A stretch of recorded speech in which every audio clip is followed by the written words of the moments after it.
So we are starting now with our presentation. I'll share my screen.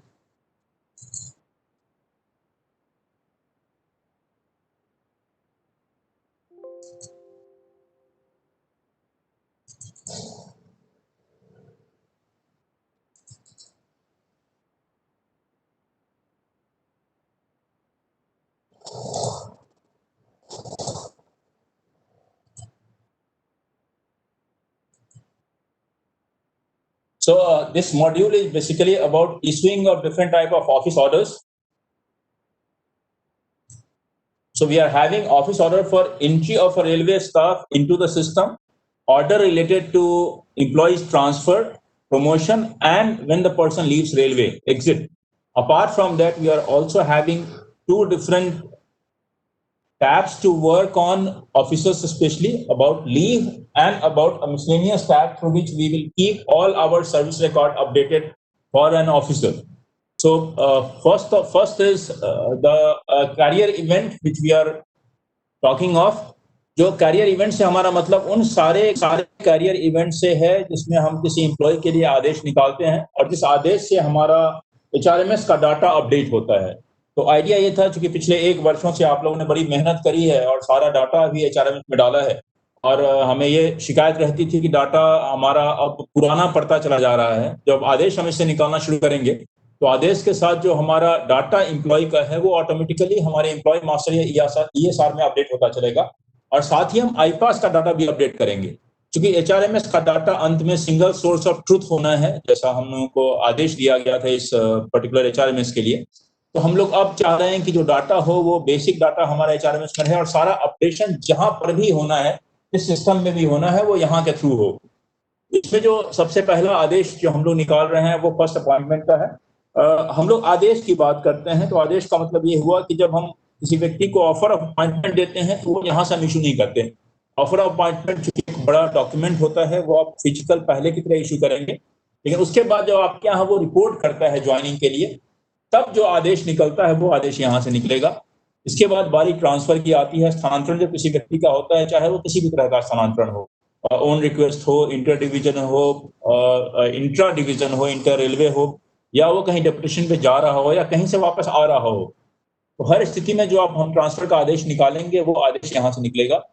फिर बारी आती है प्रमोशन की। प्रमोशन जब किसी व्यक्ति की पदोन्नति होती है, पदोन्नति का आदेश आप यहाँ से निकालेंगे। पदोन्नति के साथ स्थानांतरण शामिल हो सकता है या नहीं भी शामिल हो सकता है, जो भी स्थिति होगी, दोनों परिस्थितियों में आदेश यहाँ से निकलना है। और फिर बारी आती है एग्जिट के। जब दोनों परिस्थितियों में आदेश यहाँ से निकल, कोई एम्प्लॉय हमारा रेलवे सिस्टम छोड़ता है, एग्जिट उसके रिटायरमेंट के कारण, सुपरन्वेशन के कारण हो सकता है, या उसके रिजाइन करने से, वॉलंटियर रिजिग्नेशन से भी हो सकता है, वो किसी कारण से रिजाइन करना हो तब भी हो सकता है, या आपने किसी डीआर एक्शन से उसको निकाला हो तब भी हो सकता है। इन चारों परिस्थितियों में जो भी आदेश निकलना है वो आदेश अब इसी सिस्टम से निकलेगा और जैसे ही आदेश निकलेगा वैसे ही हम उसके डाटा को अपडेट भी करेंगे। तो 2 चीजें हो गई। एक हमारा इवेंट हो गया, जो हम बाईं तरफ आपको स्क्रीन पे 4 इवेंट्स दिख रहे हैं, जिन 4 इवेंट्स के लिए हम आदेश निकालते हैं। और जब इवेंट वो होता है तब अब है कि डाटा ट्रांसफर हमारा कब होगा। तो इवेंट के बाद एक ट्रिगर है डाटा ट्रांसफर के लिए। ट्रिगर 2 तरह का है।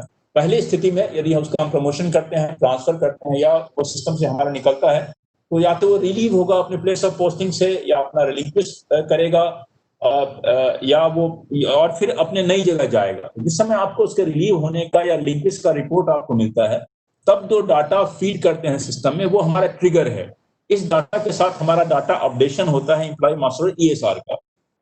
अब यदि वो व्यक्ति रिलीव होने के बाद नई जगह जा रहा है तो वहां पर फिर उसका आदेश निकलता है ज्वाइन करने का। सिमिलरली फर्स्ट अपॉइंटमेंट के समय एक आदेश निकलता है उसको ज्वाइन करने का। उन दोनों केस में उसकी ज्वाइनिंग रिपोर्ट आती है।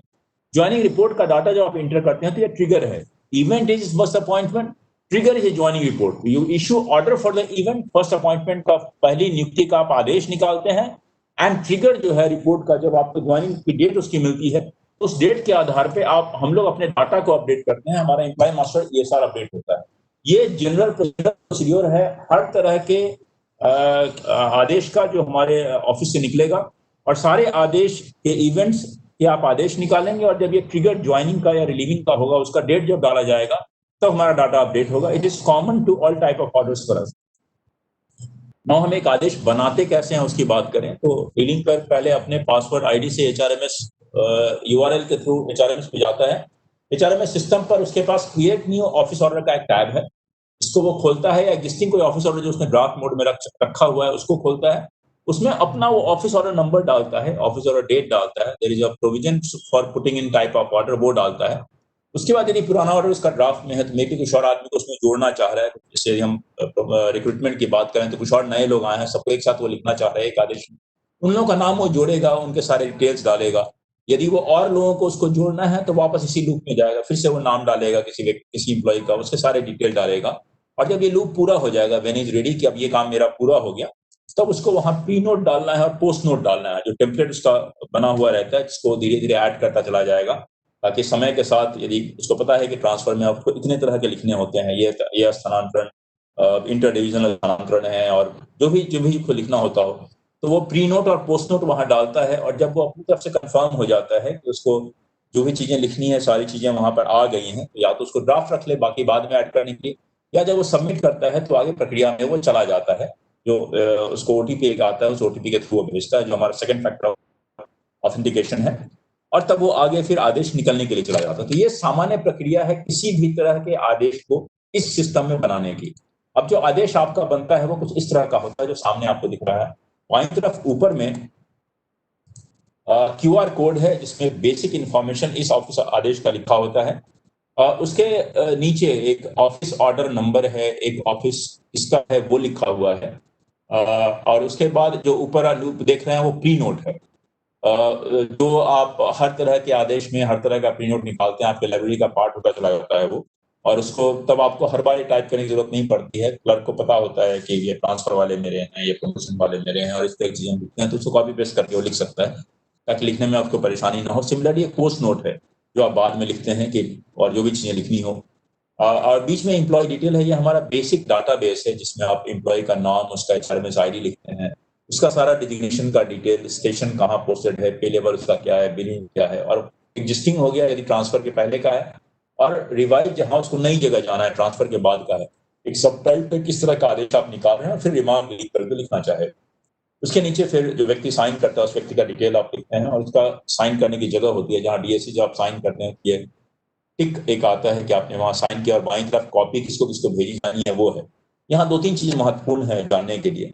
एक, जो आप एम्प्लॉय डिटेल का डाटा देख रहे हैं, ये डाटा हमारे बेसिक डाटाबेस को अपडेट करता है, एम्प्लॉय मास्टर ESR को। इसके अलावा जितनी चीजें यहाँ लिखी हुई हैं, सब कहीं पे एक हमारे डाटाबेस का पार्ट रहता है, वो बन के रखा जाता है। इसका हम लोग कुछ इनोवेटिव यूज करने की सोच रहे हैं, जो विद पैसेज ऑफ टाइम हम लोग आपको बताएंगे हम क्या करेंगे।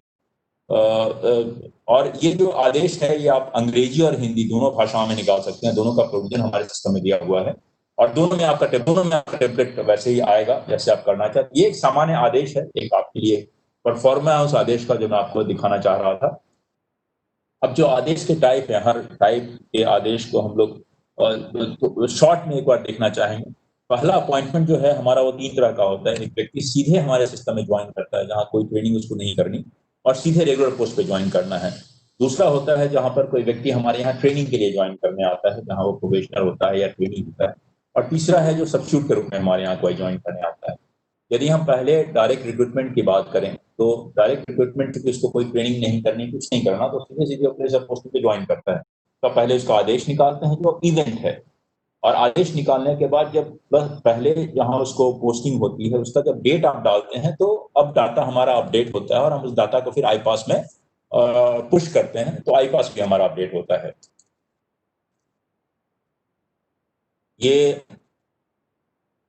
3 स्टेज का प्रोसेस है जो HRMS में हमने रखा है, जहां डीलिंग क्लर्क इस आदेश को बनाता है, उसको वेरीफाइंग अथॉरिटी वेरीफाई करता है, और एक्सेप्टिंग अथॉरिटी इसको डिजिटल सिग्नेचर के द्वारा एक्सेप्ट कर लेता है। जब वो एक्सेप्ट कर लेता है, तब हमारे पास ज्वाइनिंग रिपोर्ट आती है। ज्वाइनिंग रिपोर्ट का ज्वाइनिंग डेट डीलिंग क्लर्क डालता है, B और A उसको देखता है, और तब वो डाटा हमारा सिस्टम HRMS का अपडेट होता है, और हम साथ ही साथ इस डाटा को आईपास में पुश करते हैं अपडेशन के लिए। एक नए एम्प्लॉय का सारा डिटेल जो है वो फिर हमारे डाटा में आ जाता है, और आईपास में भी चला जाता है।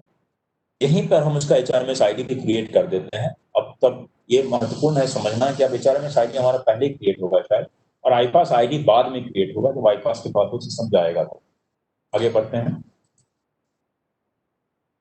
अब जब प्रोबेशनर कोई ज्वाइन करता है, ट्रेनिंग वाला बंदा जिसको लिए जहाँ जिसके ज्वाइनिंग में ट्रेनिंग इन्वॉल्व हो, प्रोबेशनर हो या कोई ट्रेनिंग हो, जेई का ट्रेनिंग हो, एसी का ट्रेनिंग हो, ये 2 स्टेज की प्रक्रिया होगी। पहले स्टेज में वो इनिशियल ज्वाइनिंग उसकी ट्रेनिंग की जगह पर होगी, जहाँ जब वो ज्वाइन कर लेगा तो आईपास में हम डाटा पुश करेंगे, और दूसरा होगा जब वो रेगुलर पोस्ट पे ज्वाइन कर लेगा।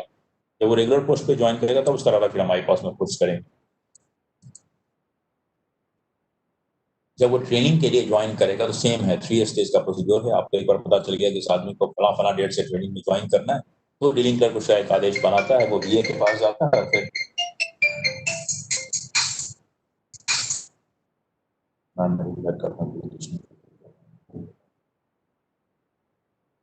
उसके बाद डीसी के पास हम आते हैं। बीए और एक्सेप्टिंग ऑथोरिटी कंप्यूटर साइंस उसको एक्सेप्ट कर लेता है।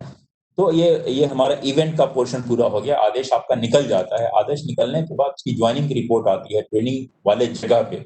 उस ज्वाइनिंग की रिपोर्ट के बेस पे वो डेट हम डालते हैं 3 लेवल पे, और जब डेट डाल देते हैं तब उस नए व्यक्ति का डाटा हमारे सिस्टम में अपडेट हो जाता है। उसका HRMS ID क्रिएट हो जाता है। वो डिटेल हम यहाँ डाटा अपडेट अपने HRMS में डाल देते हैं, और तब ये डाटा हम पुश करते हैं आईपास पे, ताकि उसको स्टाइपेंड की प्रोसेसिंग वो अपने यहाँ शुरू कर सके। अब इसका सेकेंड स्टेज है कि ट्रेनिंग प्रोबेशनर जो आपका है वो रेगुलर पोस्टिंग पे जाता है। सिमिलर, एग्जैक्टली सिमिलर है। फिर जब उसकी ज्वाइनिंग रिपोर्ट हमको मिलेगी, सेम वे में हम इसको अपडेट करते हैं। सब्स्टिट्यूट की यदि बात करें तो सब्स्टिट्यूट हमारा 3 स्टेज प्रोसीड्योर है। पहला उसका एंगेजमेंट होता है हमारे सिस्टम में। दूसरा उसका टेम्पोरेरी स्टेटस गेन करता है, उसका आदेश हम निकालते हैं। और तीसरा उसका रेगुलर एब्जॉर्प्शन हम करते हैं अपने यहाँ सिस्टम में। तीनों स्थितियों में जब आदेश निकलता है वो हमारा इवेंट है, और जो ट्रिगर है वो उसका ज्वाइनिंग है। टीएस में बहुत जगह ज्वाइनिंग रिपोर्ट नहीं आती, तो maybe date will directly भी जिस समय वो डेट डालता है टीएस का, उसी समय शायद क्लर्क उसका डेट भी डाल देगा और उसको हम पुश कर देंगे आईपास के लिए। 3 स्टेज का प्रोसीड्योर है। तीनों 3 लेयर प्रोसीड्योर जो हम लोग नॉर्मली अपना मेंटेन कर रहे हैं वो हम लोग मेंटेन करते हैं। पहला स्टेज है एंगेजमेंट का। डीलिंग क्लर्क उसका ड्राफ्ट बनाता है, वेरीफाइंग ऑफिसर को भेजता है, एक्सेप्टिंग ऑफिसर उसको इश्यू करता है। ज्वाइनिंग डेट मिलने पे 3 स्टेज प्रोसीड्योर फिर से है। डाटा हमारा अपडेट हो जाता है और डाटा हमारा पास में चला जाता है। TS again is the same, but TS में चूंकि अगेन सेम है, टीएस भी वैसे ही आप इसका आदेश निकालते हैं। यहाँ पर कभी कभी ज्वाइनिंग अलग से नहीं होती, तो साथ में ही उसका अपडेशन डिलीट करेगा, और वहीं पे डाटा की एंट्री होगी डेट की, और वहीं पे हमारा अपना डाटा भी अपडेट होगा और हमारे पास को भी अपडेट करेंगे। एब्जॉर्शन के समय अलबत्ता फिर से 3 स्टेज चलेगा, और वहाँ पे ज्वाइनिंग भी 3 स्टेज की होती है, जहाँ पर हम ज्वाइनिंग डेट आईपास के लिए डालते हैं। ये थी हमारी फर्स्ट अपॉइंटमेंट से संबंधित जानकारी। इसके बाद बारी आती है ट्रांसफर, पोस्टिंग और प्रमोशन की। इसको हमें क्लब करके यहाँ पे दिखा रहे हैं, और एक साथ तीनों दिखा रहे हैं। ऐसा हो सकता है कि एक साथ आपके पास बहुत लोगों का आदेश एग्जीक्यूटिव ऑफिसर के पास से आए, जो आपके पास अभी हमारे ई ऑफिस सिस्टम से आ सकता है। तो हम जो ट्रांसफर का आदेश है वहाँ पे एक रेफरेंस नंबर भी हम डाल रहे हैं। अगर ई ऑफिस का नंबर आप चाहें तो वहाँ डाल सकते हैं, ताकि आपको बाद में उसको कनेक्ट करने में आसानी हो। एक से ज्यादा व्यक्ति का यदि आपके पास आदेश आया हुआ है, तो आप उनका पहले डिटेल डालते हैं, जो इक्रेटिव प्रोसीड्योर है। सारा डिटेल जब एक बार डाल लेते हैं, तब ड्राफ्ट डीलिंग क्लर्क का तैयार हो जाता है। डीलिंग क्लर्क वो ड्राफ्ट जो है वो बीए को भेजता है, और एक्सेप्टिंग ऑथोरिटी यदि उसको एक्सेप्ट कर लेता है, डिजिटली साइन करके इसको इश्यू कर देता है। अब इश्यू होने के बाद पहला पोर्शन होता है उसके रिलीव होने का। जब रिलीविंग का डेट आपको मिल जाता है, तो रिलीविंग क्लर्क उस डेट को वहां डाल देता है, और उस डेट के आधार पे फिर हम उसका डाटा अपडेट कर लेते हैं उस जगह का जहां से उसको रिलीव होना है, जहां से उसको छोड़ा जाना है। तो वहां के ऑन रोल से हटता है, और वहां टेम्पोररी हम उसको रखते हैं। लेकिन उस समय अभी भी वो डाटा उसी यूनिट का हिस्सा है, वहां से अभी भी नई यूनिट पे गया नहीं। नई यूनिट पे जाने के लिए उसको नई जगह ज्वाइन करना है। तो नई जगह जब व्यक्ति ज्वाइन करने जाता है, तो सामान्यतः उसका आदेश हम निकालते हैं in case of inter divisional और inter railway transfer. In case of transfer in same unit, जहां हम एक सीनियर यूनिट से दूसरे सीनियर जगह पे स्टेशन से दूसरी जगह भेज रहे हैं, वैसे में ज्वाइनिंग रिपोर्ट एक आती है। तो यदि हमको आदेश निकालना है ज्वाइनिंग का, तो इसी प्रोसीड्योर से 3 स्टेज पे हम फिर उसका आदेश निकालते हैं, जहाँ डीलिंग का एक ड्राफ्ट बनाएगा, वेरीफाई का उसको वेरीफाई करेगा, एक्सेप्टिंग ऑफिसर उसको एक्सेप्ट कर देगा, तो आदेश निकल जाएगा। एग्जीक्यूटिव के यहाँ जो ऑर्डर आता है, उस ऑर्डर के बेसिस पर डीलिंग क्लर्क जो है वो ये आदेश बनाता है। और तब उसके बाद एक ज्वाइनिंग की रिपोर्ट है। जब ज्वाइनिंग की रिपोर्ट आ जाती है, तब वो 3 स्टेज प्रोसीड्योर है, जहाँ ज्वाइनिंग का डेट हम डालते हैं, और तब वो डाटा ऑटोमेटिकली नई यूनिट में पुश कर दिया जाता है। नई यूनिट, तो हमारा डाटा जो नए यूनिट का है वो अपडेट हो जाएगा, और साथ ही हम आईपास को वहां उस यूनिट के आईपास में डाटा हम पुश कर देते हैं, ताकि सैलरी बनने के लिए और बाकी चीजों के लिए आईपास का अपडेशन ऑटोमेटिकली हो जाए। इसके बाद बारी आती है एग्जिट की। जब कोई व्यक्ति हमारे सिस्टम से निकलता है तो एग्जिट का सामान्यतः हम एक आदेश निकालते हैं। Again it's a 3 stage procedure, और उस आदेश को निकालने के बाद जो actual date of relieving from the post होता है, उस दिन एक्चुअल हम डाटा डालते हैं, जब वो डाटा हमारे सिस्टम से हटता है, और वो हमारे एचआरएमएस और आईपास दोनों को अपडेट कर देता है। अब दो और छोटे-छोटे हमारे टैब्स हैं जो स्पेशली ऑफिसर्स के लिए बनाया गया है। ऐसा बोर्ड का आदेश है कि ऑफिसर्स का सर्विस कार्ड कंप्लीटली ऑनलाइन होना चाहिए। तो 2 चीज़ें छूटती हैं, एक लीव छूटता है। लीव जब हमारा लीव मॉड्यूल बनेगा तब हम सामान्यतः एम्प्लॉयी का लीव जो है वो ऑटोमेटिक रखेंगे, जहाँ सैंक्शनिंग भी ऑटोमेटिक होगा और सब कुछ ऑटोमेटिक होगा। यहाँ पर हमारा जो आइडिया है वो केवल उस आदेश को कैप्चर करने का है, क्योंकि किसी अधिकारी का लीव अप्रूव हो जाता है कुछ रेलवे में। आई हैव बीन टोल्ड कि एनएफ रेलवे में, I am not very sure, मैंने जहाँ-जहाँ काम किया है वहाँ इस तरह के आदेश नहीं निकलते हैं। लेकिन ऐसा कहा गया है कि एनएफ रेलवे में आदेश स्पेशली निकाला जाता है। वहाँ कोई अधिकारी जब छुट्टी पे जाता है एलएपी या एलएचए लेकर, उसका एक ऑफिस ऑर्डर निकलता है। प्रोविजन ये है कि ऑफिस ऑर्डर निकलेगा, जहाँ एक आप डेट डालेंगे, उसका ऑफिस ऑर्डर का एक नंबर डालेंगे, और तब वो हमारे लीव का जो हमारा टैब है ईएसआर में, उसको ऑटो अपडेट करेगा। रिट्रोस्पेक्टिव लीव की पोजीशन एक बार आप डाल दें, कितना लीव बचा है उसका एलएपी और कितना एलएचपी बचा है, तो ये लीव जब भी वो लेगा, वो ऑटोमेटिकली उसको नीचे जाके वो पेस्ट होता चलेगा और ऑटो कैलकुलेशन होता चलेगा, ताकि आपको ये पता रहे कि लीव उसका बचा कितना है। लेकिन प्री कंडीशन ये है कि जो उसकी अभी की लीव है, पर्टिकुलर डेट की जिस दिन से आप शुरू कर रहे हैं, वो डेट लीव की वहाँ डालनी पड़ेगी हमको। जैसे हम लोग यदि 2/20 की बात करते हैं, उसमें कोई लीव नहीं लिया, 2/20 किसी का लीव 20 दिन बचा हुआ है, एलिजिबल 10 दिन बचा हुआ है, तो अगला लीव जो लेगा वो ऑटोमेटिकली डेबिट होगा। और फिर जब नए साल का 1/21 आएगा तो ऑटो क्रेडिट भी होगा, तो फिर वो लीव मेंटेन होता चला जाएगा। रिट्रोस्पेक्टिव लीव को इंटर करने की हमने बात नहीं करी है। प्रोस्पेक्टिव लीव की, केवल आज के बाद जो लीव होगा उसको हम लोग कैप्चर करने की कोशिश करेंगे। पुराना लीव अभी भी हमारे फिजिकल एसआर में रहेगा। इसके अलावा जितने तरह का भी आप आदेश निकालते हैं, जो लगता है आपको कि सर्विस कार्ड में ऑफिसर के जाना चाहिए, तो हर उस तरह के आदेश को सर्विस कार्ड में डालने के लिए केवल एक प्रोविजन है, जहाँ पे डीलिंग क्लर्क उस का ऑफिस ऑर्डर मेंशन करता है, उसका डेट मेंशन करता है। और चूंकि ये आदेश अब सर्विस कार्ड में जा रहे हैं, तो इस पे किसी एक्सेप्टिंग अथॉरिटी का एक्सेप्टेंस होना चाहिए, तो वो एक्सेप्ट कर देता है, उसको अपलोड कर देता है मिसलेनियस ऑर्डर को वो, और वो ऑर्डर हमारे सर्विस कार्ड का पार्ट बन जाता है। ताकि जितने तरह का आदेश हो, चाहे वो कोई भी आदेश हो, आपको लगता है सर्विस कार्ड में उसको रहना चाहिए ऑफिसर को, तो आप उस आदेश को इस पर्टिकुलर टैब के थ्रू अपडेट करा सकते हैं। That is all I believe। जहाँ तक हमारा प्रेजेंटेशन पार्ट था, अब मैं प्रदीप एसपी से आग्रह करूंगा कि वो कृपया आपको सिस्टम पे ले जाएं और प्रदीप प्लीज टेक ओवर। जी sir, thank you sir, thank you very much sir.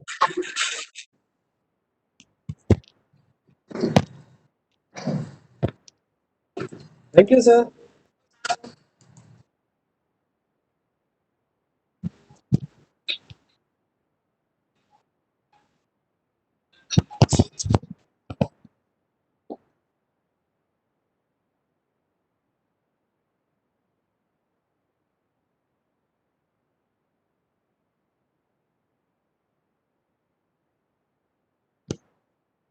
My screen is visible now. मेरा स्क्रीन आपको दिख रहा है अभी?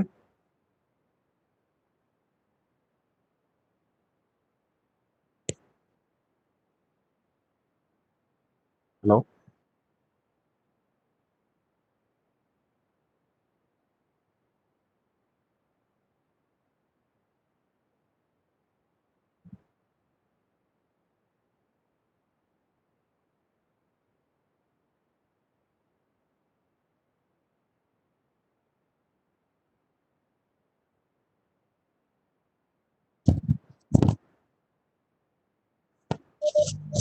भूपेन सर एक बार स्क्रीन शेयर का ऑफर दीजिए option.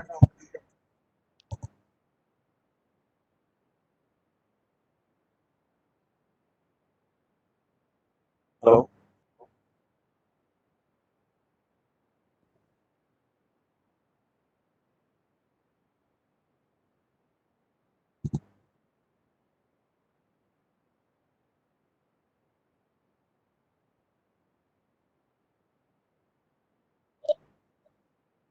Hello?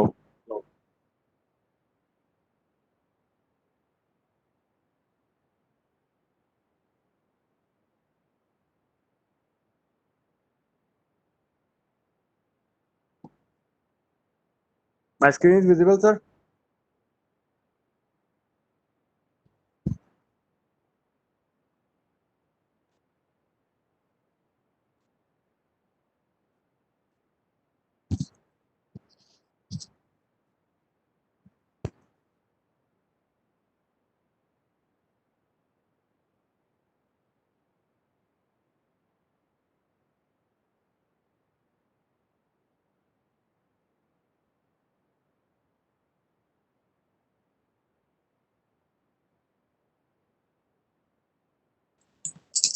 Yeah, screen is visible, Pradeep. Please carry on.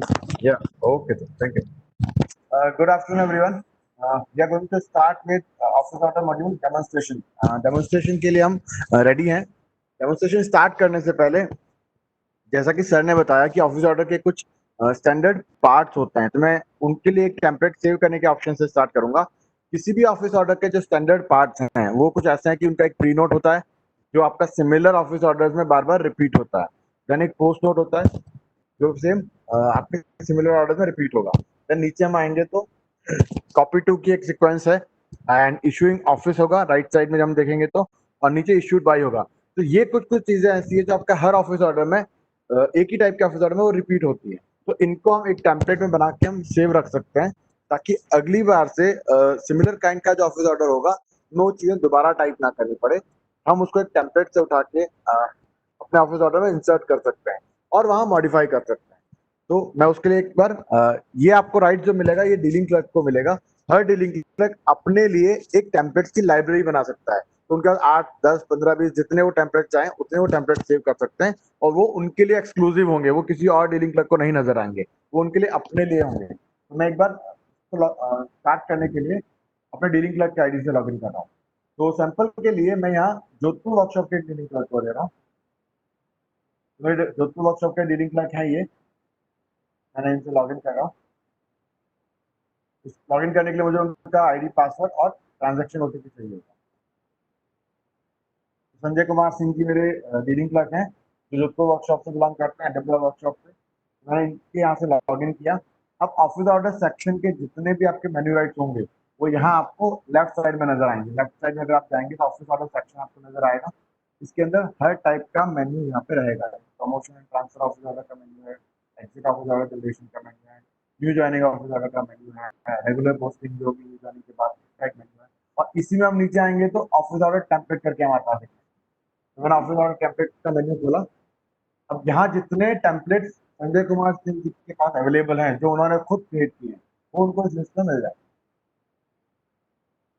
वो कोई भी ऑफिस ऑर्डर को यहाँ ओपन कर सकते हैं और ग्रुप पे जब क्लिक करेंगे तो उस ऑफिस ऑर्डर के अंदर जितना भी मटेरियल उन्होंने लिखा है, pre note, post note, issued by की डिटेल, वो सारी उनको यहाँ पे दिख जाएगी. वो इन चीजों को यहाँ पे एडिट भी कर सकते हैं. जैसे मैं इसको यहाँ उठा के एडिट करने की कोशिश कर रहा हूँ. मैंने उसको अपडेट किया, वो चेंज हो जाएगा. दूसरा ऑप्शन है कि अगर आपको नया कोई टेम्पलेट बनाना है तब भी आप यहीं जाएंगे, न्यू टेम्पलेट सेलेक्ट करके गो पे क्लिक करेंगे तो आपके पास एक ब्लैंक फॉर्म खुल जाएगा जो आपको टेम्पलेट बनाने का ऑप्शन देगा. मैं टेम्पलेट सेव कर लेता हूँ. आज की डेट में मैं टेम्पलेट बना रहा हूँ सैंपल के लिए. तो ये प्रमोशन टाइप के ऑफिस ऑर्डर के लिए काम आएगा. अपनी नोट क्या हो सकता है, मैं एक बार यहाँ पे कॉपी कराता हूँ. पोस्ट नोट में क्या डिटेल आ सकती है,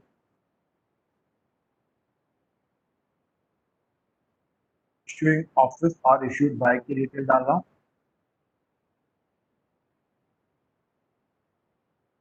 देन कॉपी टू, मुझे ये ऑफिस ऑर्डर किस किस को कॉपी करना है वो डिटेल में यहाँ डालता हूँ.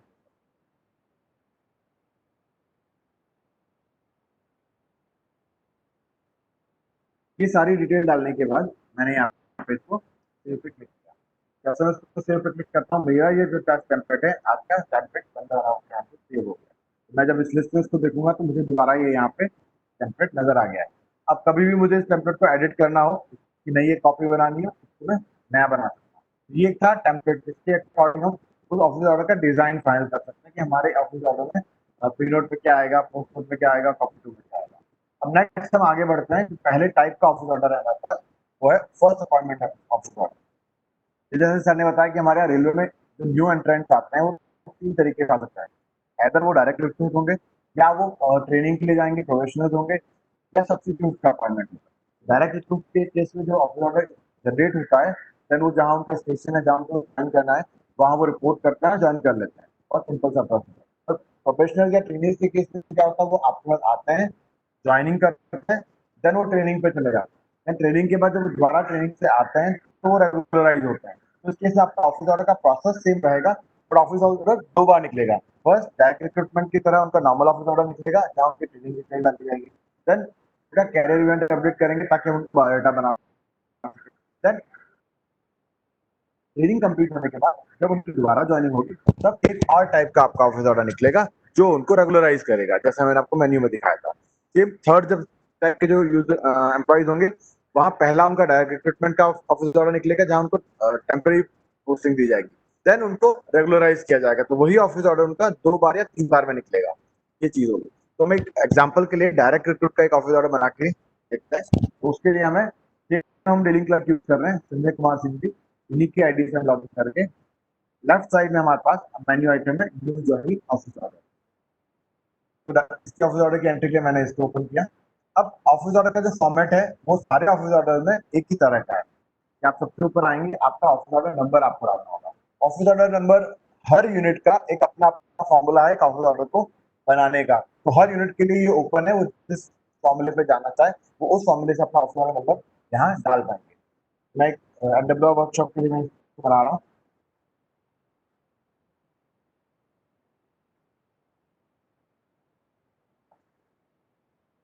जैसे मैंने ऑफिस ऑर्डर नंबर डाला यहाँ पे और गो पे क्लिक किया, तो ये मेरा एक छोटा सा फॉर्म खुल जाता है जो मुझे बाकी की डिटेल डालने के लिए ऑप्शन देता है। अभी हमारे पास ऑफिस ऑर्डर का टाइप हमें सेलेक्ट करना है, तो टाइप में हमारे पास रेगुलर पोस्टिंग, ट्रेनिंग, अप्रेंटिसशिप या शेड्यूल है। तो मैंने रेगुलर पोस्टिंग सेलेक्ट किया, जो भी ऑफिस ऑर्डर का टाइप होगा।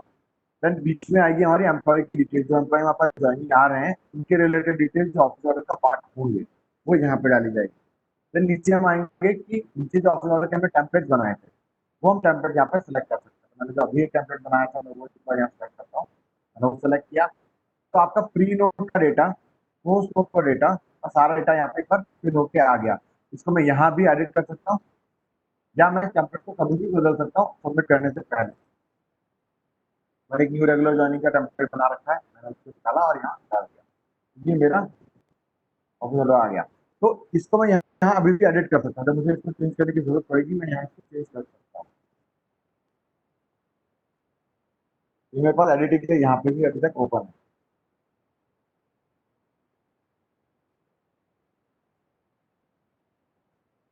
और जब ये डेटा मेरा ठीक हो गया तो नीचे मेरे पास यहाँ 2 ऑप्शन है। मैं यहाँ पे सॉफ्टवेयर को सबमिट कर सकता हूँ अगर मेरी डेटा एंट्री कंप्लीट हो गई ऑफिस ऑर्डर की, या अगर मेरी डेटा एंट्री में कुछ बाकी है तो मैं इसको सेव एज अ ड्राफ्ट कर सकता हूँ। जब मैं इसको सेव एज अ ड्राफ्ट करता हूँ तो एक कॉपी बना के मेरी रख लेता है अपने पास, ताकि मैं उसको भविष्य में आके दोबारा चेंज कर पाऊँ।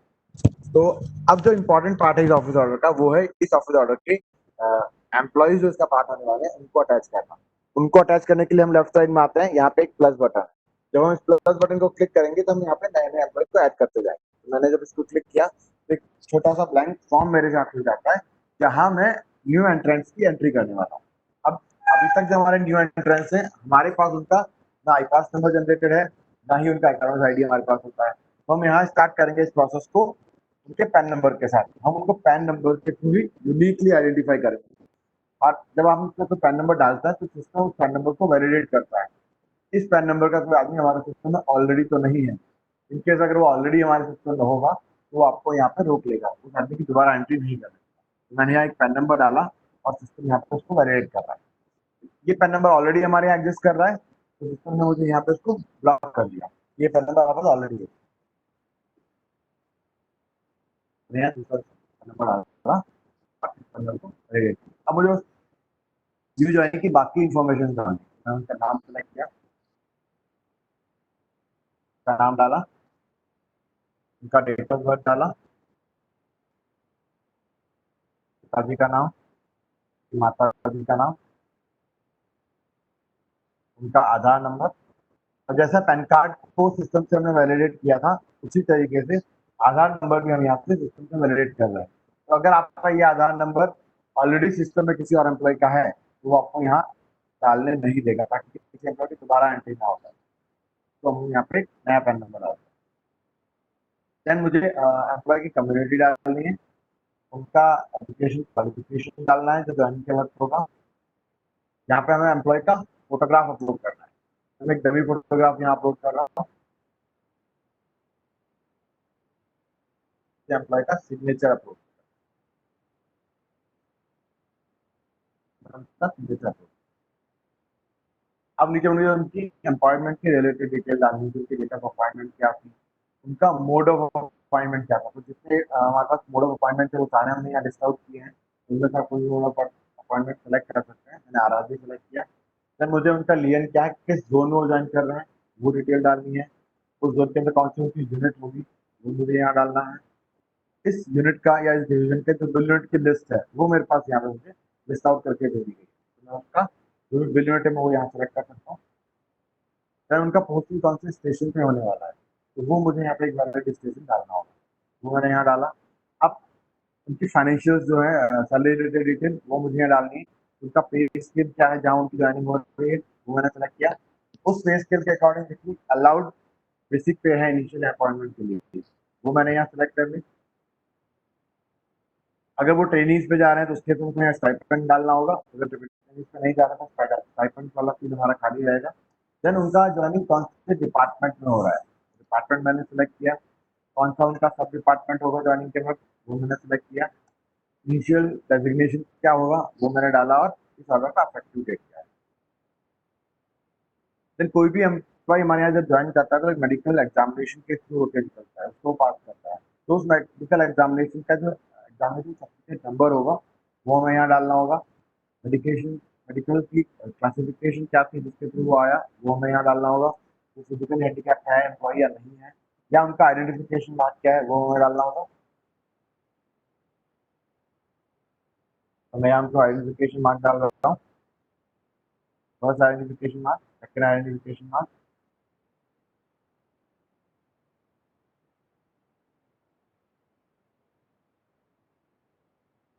देन आरआरबी कौन से आरआरबी के थ्रू आए वो उनका नाम और आरआरबी का मेरिट नंबर, ये चीज मुझे यहाँ पे डालनी है। देन अगर वो सीजीए कंपल्सन ग्राउंड से आए तो उसके तो उनका जो जिस एम्प्लॉय के अगेंस्ट में वो आए हैं उनका आचरण आईडी यहाँ पे सिस्टम में डालना पड़ेगा। देन एंड में उनका रिमार्क्स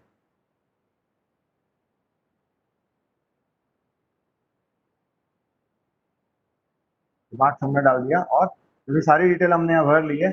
और जब मैं इस सेव बटन पर क्लिक करूंगा तो सिस्टम एक बार इस इन्फॉर्मेशन को वैलिडेट करेगा कहीं मैंने कोई गलत इन्फॉर्मेशन तो नहीं डाल दी। तो जैसे मैंने यहाँ डेट ऑफ बर्थ डाली थी, डेट ऑफ बर्थ में कि हमारा मिनिमम एज है एम्प्लॉय का ज्वाइन करते वक्त वो आपका 18 ईयर का होना चाहिए। तो ये एक सिस्टम में वैलिडेट करके मुझे एरर दिखाई, अभी मैं डेटा सेव कर रहा हूँ। जैसे मैंने इस डेटा को सेव किया ये इन्फॉर्मेशन मेरे पास यहाँ पे नीचे आ जाती है। अब अगर मुझे इस ऑफिस ऑर्डर में और एम्प्लॉय ऐड करने हैं तो मैं यहाँ प्लस पे क्लिक करूंगा और लिस्ट में ऐड करता जाऊंगा। और अगर कोई एम्प्लॉय डिलीट करना है तो मैं माइनस पे क्लिक करके उसको डिलीट कर सकता हूँ, या एडिट करना है मुझे इस एम्प्लॉय को तो मैं एडिट बटन पे क्लिक करके उसको एडिट भी कर पाऊंगा। ये सारा इन्फॉर्मेशन जानने के बाद अब मुझे इसको सेकंड स्टेज पे जाना है। सेकंड स्टेप में वेरिफिकेशन अथॉरिटी को मुझे सबमिट करना है, उसके लिए मुझे ये सबमिट करना होगा। और सबमिट करने के लिए जैसे हम एचआरएमएस के अंदर अभी तक करते आए हैं, कोई भी डेटा वीए या ए के पास फॉरवर्ड करने के लिए हमें उसका ट्रांजैक्शन ओटीपी चाहिए होता है। मैं इस एम्प्लॉय का यहाँ ट्रांजैक्शन ओटीपी डाल रहा हूँ और इस केस को सबमिट कर रहा हूँ। ये मेरा केस सबमिट हो गया ऑफिस और वेरिफिकेशन स्टेज। तो हम यहाँ आए, फर्स्ट प्रेजेंटेशन के अकॉर्डिंग हम बात करें तो हमारा जो फर्स्ट स्टेज था उसके जो 3 स्टेप थे। फर्स्ट स्टेप हमारा था डीलिंग क्लर्क से ऑफिस ऑर्डर की एंट्री, ये वाला स्टेप हमारा कंप्लीट हो गया है। सेकंड स्टेप पे हम आएंगे इसकी वेरिफिकेशन अथॉरिटी के पास और उसको वेरीफाई करें। तो मैंने डीलिंग क्लर्क से लॉग आउट किया और वेरिफिकेशन अथॉरिटी से मैं लॉग इन कर रहा हूँ। अगेन मुझे उनका वेरिफिकेशन अथॉरिटी का आईडी पासवर्ड और ओटीपी चाहिए होगा, मैंने वो डाल के यहाँ पे मैं लॉग इन किया।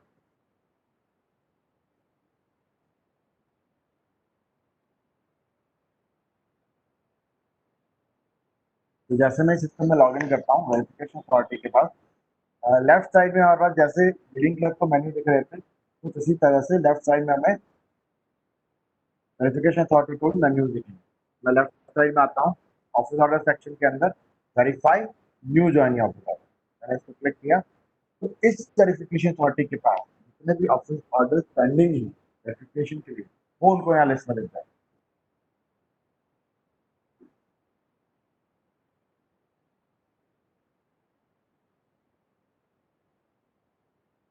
तो ये मेरे पास लिस्ट आ चुकी है। यहाँ लिस्ट में हमारे पास जो हमने अभी ऑफिस ऑर्डर जनरेट किया था वो मेरे पास लिस्ट में है। अब मैं जब ऑफिस ऑर्डर को सेलेक्ट करके वो पे क्लिक करता हूँ तो जो डीलिंग क्लर्क ने ऑफिस ऑर्डर की रिलेटेड एंट्री करी थी वो यहाँ पे मुझे वेरिफिकेशन अथॉरिटी को वो चीजें दिख जाएगी।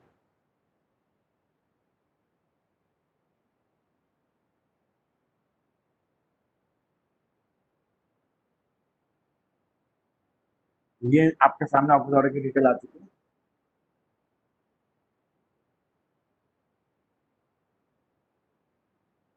तो जैसा डीलिंग क्लर्क ने एंट्री करी थी वो सारी डिटेल यहाँ पे वेरिफिकेशन अथॉरिटी को रीड ओनली मोड में आ रही है। इसका स्टेटस जो है वो है सबमिटेड फॉर वेरिफिकेशन। यहाँ मेरा ऑफिस ऑर्डर नंबर है उसी फॉर्मेट में जिस फॉर्मेट में डीलिंग क्लर्क ने एंट्री करी। और बिल्कुल बीच में आप देखेंगे तो यहाँ मुझे वो एम्प्लॉय जो आए हैं मेरे पास जाने के लिए उसकी डिटेल यहाँ दिखाई देगी। अगर मुझे ये डिटेल को एडिट करना है तो मेरे पास राइट साइड में एक व्यू का बटन है, तो उसको व्यू पे क्लिक करूंगा तो जो पूरा फॉर्म डीलिंग क्लर्क ने भरा था वो पूरा फॉर्म यहाँ पे मेरे पास देखने के लिए अवेलेबल है। अब नीचे आएंगे तो प्री नोट, पोस्ट नोट, ये सारी डिटेल इनकी रीड ओनली मोड है। अब यहाँ वेरिफिकेशन अथॉरिटी के पास दो ऑप्शन नजर आता है, या तो वो इस ऑफिस ऑर्डर को वेरीफाई कर पाएंगे या वो इस ऑफिस ऑर्डर को रिजेक्ट करके रिटर्न कर देंगे डीलिंग क्लर्क को, ताकि उसको ठीक कर पाए जब उसको भी सोच रहे। तो मैं अभी वेरिफिकेशन के प्रोसेस में उसको वेरीफाई कर रहा हूँ। वेरीफाई करने का प्रोसेस भी सेम रहेगा। हमें यहाँ पे इस ऑफिस ऑर्डर में इनका ट्रांजैक्शन ओटीपी डालना है। वेरिफिकेशन अथॉरिटी का मैंने ट्रांजैक्शन ओटीपी डाला और ये ऑफिस ऑर्डर मेरा सबमिट हो चुका है सबके साथ। अब मैं थर्ड स्टेज पे आऊंगा। इस प्रोसेस का जो थर्ड स्टेप है यहाँ पे एक्सेप्टिंग अथॉरिटी इस डेटा को अप्रूव करेगा जो डीलिंग क्लर्क ने भरा था और वेरिफिकेशन अथॉरिटी ने वेरीफाई किया था। तो डेटा अप्रूव हो जाएगा तो इसका ऑफिस ऑर्डर हम इश्यू कर जाएगा। तो मैं यहाँ अपने एक्सेप्टिंग अथॉरिटी के थ्रू लॉग इन कर रहा हूँ। सेम प्रोसेस है, मैं आईडी पासवर्ड और ओटीपी के थ्रू मैंने यहाँ लॉग इन किया। एक्सेप्टिंग अथॉरिटी को भी लेफ्ट साइड में जो सेक्शन और मेन्यू का वो वही है, ऑफिस ऑर्डर सेक्शन में हम जाएंगे और यहाँ पर मेन्यू में जो यूज करना होगा वो है accept new joining office order. यहाँ आया तो जितने ऑफिस ऑर्डर यहाँ एक्सेप्टिंग अथॉरिटी के पास पेंडिंग होंगे वो यहाँ मुझे लिस्ट में दिख जाएंगे। तो मैं उसको गो पे क्लिक करूंगा तो जैसा वेरिफिकेशन अथॉरिटी को ये ऑफिस ऑर्डर दिखा था रीड ओनली मोड में, जहाँ वो चेंज नहीं कर सकते थे, उसको देख सकते थे, उस डेटा को वेरीफाई कर सकते थे। एक्सेप्टिंग अथॉरिटी के बाद सारा डेटा उसी फॉर्मेट में यहाँ पे रहेगा। अब यहाँ नीचे भी एक्सेप्टिंग अथॉरिटी के बाद भी दो ऑप्शन रहेंगे जैसा कि वेरिफिकेशन अथॉरिटी के पास। या तो वो इस ऑफिस ऑर्डर को एक्सेप्ट करेंगे और इश्यू कर लेंगे या फिर उसको रिटर्न करके डीलिंग क्लर्क को रिटर्न के लिए वापस रिटर्न करेंगे। तो एक्सेप्ट करने के लिए यहाँ मेरे पास जो बटन है वो है view and accept by digital sign. मैंने इसको क्लिक किया तो ये ऑफिस ऑर्डर का जो फॉर्मेट दिखने वाला है, जैसा आपका ये ऑफिस ऑर्डर इश्यू होने वाला है वो फॉर्मेट में मुझे ये ऑफिस ऑर्डर सामने नजर आ गया। ये मेरे लिए एग्जाम्पल है कि ये इस तरह से छपने वाला है। अब इस ऑफिस ऑर्डर को मुझे साइन करना है तो उसके लिए मैं यहाँ ऊपर एक बटन है साइन डिजिटल। जब मैंने इस बटन को क्लिक किया तो ये मुझसे मेरे डिजिटल सिग्नेचर की डिटेल मांगेगा। तो मेरे पास जो भी डिजिटल सिग्नेचर है वो मेरे पास यहाँ उसका टोकन आएगा, मैं उसको सिलेक्ट करूंगा और उसका सर्टिफिकेट सिलेक्ट करूंगा और उसका पासवर्ड डालूंगा। इन केस सिक्योरिटी पर्पज अगर आपने अपने डिजिटल सर्टिफिकेट का पासवर्ड अभी तक चेंज नहीं किया होगा तो ये यहाँ आपको लॉक कर देगा, आपको पासवर्ड एक बार बदलना होगा। आपका डिजिटल सर्टिफिकेट आने के बाद से लेके अगर आपको एक बार भी नहीं बदला है तो ये उसको सिक्योरिटी पर्पज से ब्लॉक करेगा। लेकिन अगर आपने एक बार भी पासवर्ड उसका बदला होगा इश्यू होने के बाद तो कोई प्रॉब्लम नहीं। तो मैंने यहाँ से पासवर्ड डाला और साइन डिजिटल पर क्लिक किया तो ये आप देखेंगे सामने आ रहा है कि मेरे पीडीएफ ऑफिस ऑर्डर जो है वो सक्सेसफुली साइन हो गई है। तो मैं इसको यहाँ पे रेफरेंस व्यू मुझे खोल के व्यू करके देता है। मैंने ये खोला ऑफिस ऑर्डर और ये मेरा नीचे डिजिटली साइन हो गया है। तो दिस इज द प्रोसेस कि आपका फर्स्ट स्टेज का ऑफिस ऑर्डर इशू हो गया। मैं इसको रेफरेंस के लिए यहाँ पे सेव कर लेता हूँ ऑफिस ऑर्डर को।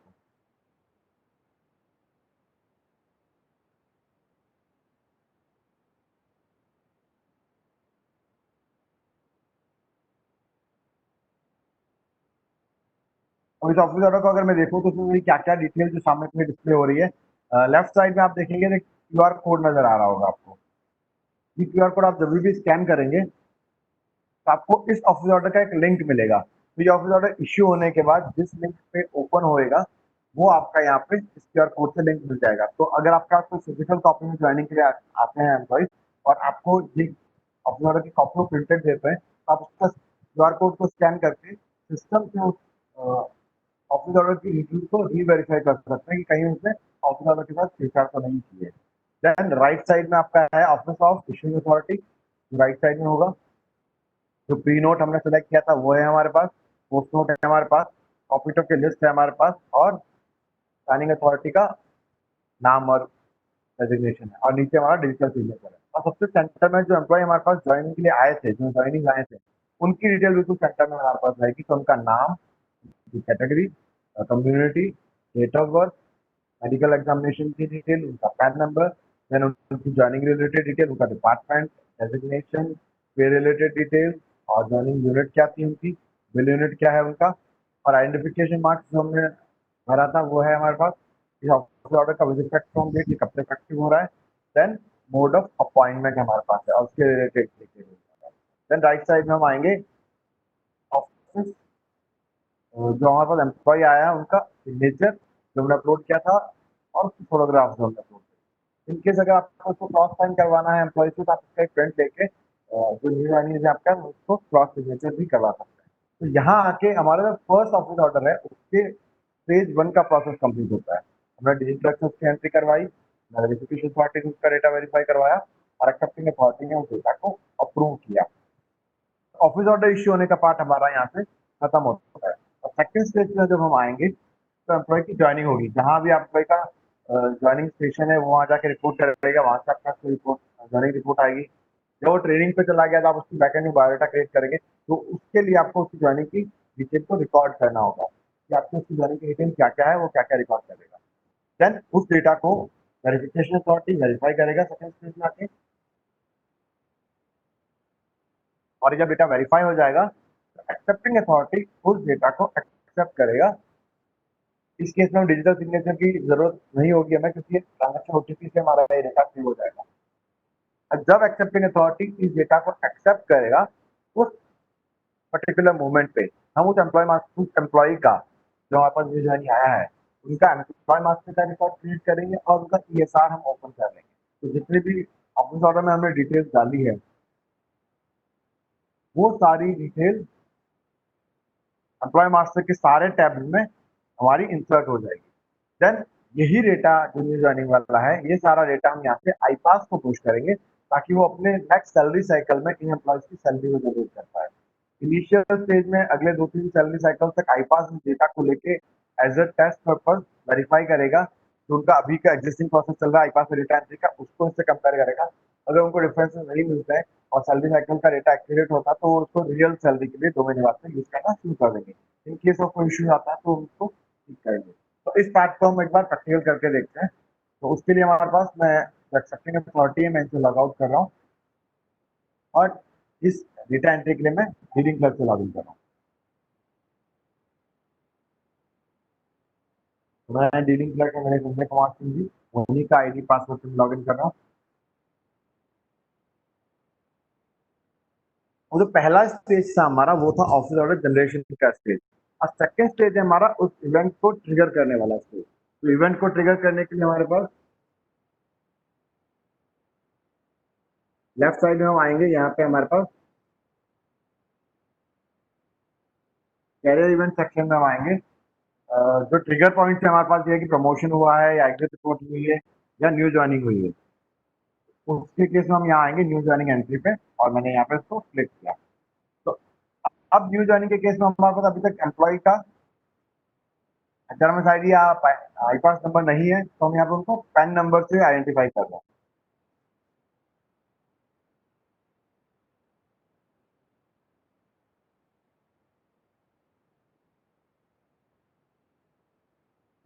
तो मैं अपना जो एम्प्लॉय हमने यहाँ ज्वाइन करवाया था मैं उनको सिलेक्ट राज के नाम से सिलेक्ट कर रहा हूँ और वो पे क्लिक कर रहा हूँ।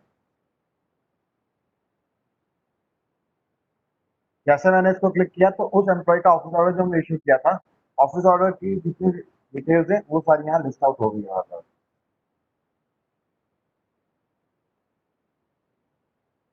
तो जैसे हमने उनका वहाँ मोबाइल नंबर डाला था, एम्प्लॉय का नाम डाला था, उनका पैन नंबर डाला था, उनका date of birth office order में था हमारे पास, उनका आधार नंबर था हमारे पास ऑफिस ऑर्डर में। ये सारी डिटेल हमारे पास यहाँ पे आ गई है। उनका फोटोग्राफ था हमारे पास, उनका सिग्नेचर हमने अपलोड करवाया था। मैंने उसको सारी डिटेल को मैं एक बार वेरीफाई कर लेता हूँ। अब जो डिटेल हमने ऑफिस ऑर्डर में नहीं डाली थी, जो हमारे को सैलरी के लिए या आगे के प्रोसेस के लिए इम्पोर्टेंट है, वो हम यहाँ पे इनको डलवा रहे हैं। जैसे बैंक डिटेल हमें आईपास को भेजनी है, तो बैंक डिटेल के बिना हम सैलरी प्रोसेस नहीं कर पाएंगे, तो उनके लिए बैंक डिटेल हम यहाँ पे डालते हैं। बैंक का नाम, बैंक की ब्रांच, ब्रांच का एड्रेस, ICR कोड, उनका name as per branch bank record, saving bank account number, then IFSC code,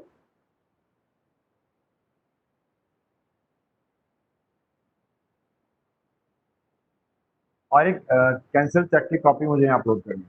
तो मैं एक डेमो कॉपी यहाँ पे ब्लैंक अपलोड कर रहा हूँ। इसके अलावा और कोई इन्फॉर्मेशन जो हमने ऑफिस ऑर्डर में नहीं थी और हमें यहाँ डालना चाहे तो हम यहाँ डाल सकते हैं। हम उनका यहाँ पैन नंबर अपलोड कर पाएंगे, पैन की कॉपी अपलोड कर पाएंगे, जेंडर सेलेक्ट कर पाएंगे, बर्थ प्लेस यहाँ डाल सकते हैं, ब्लड ग्रुप यहाँ डाल पाएंगे।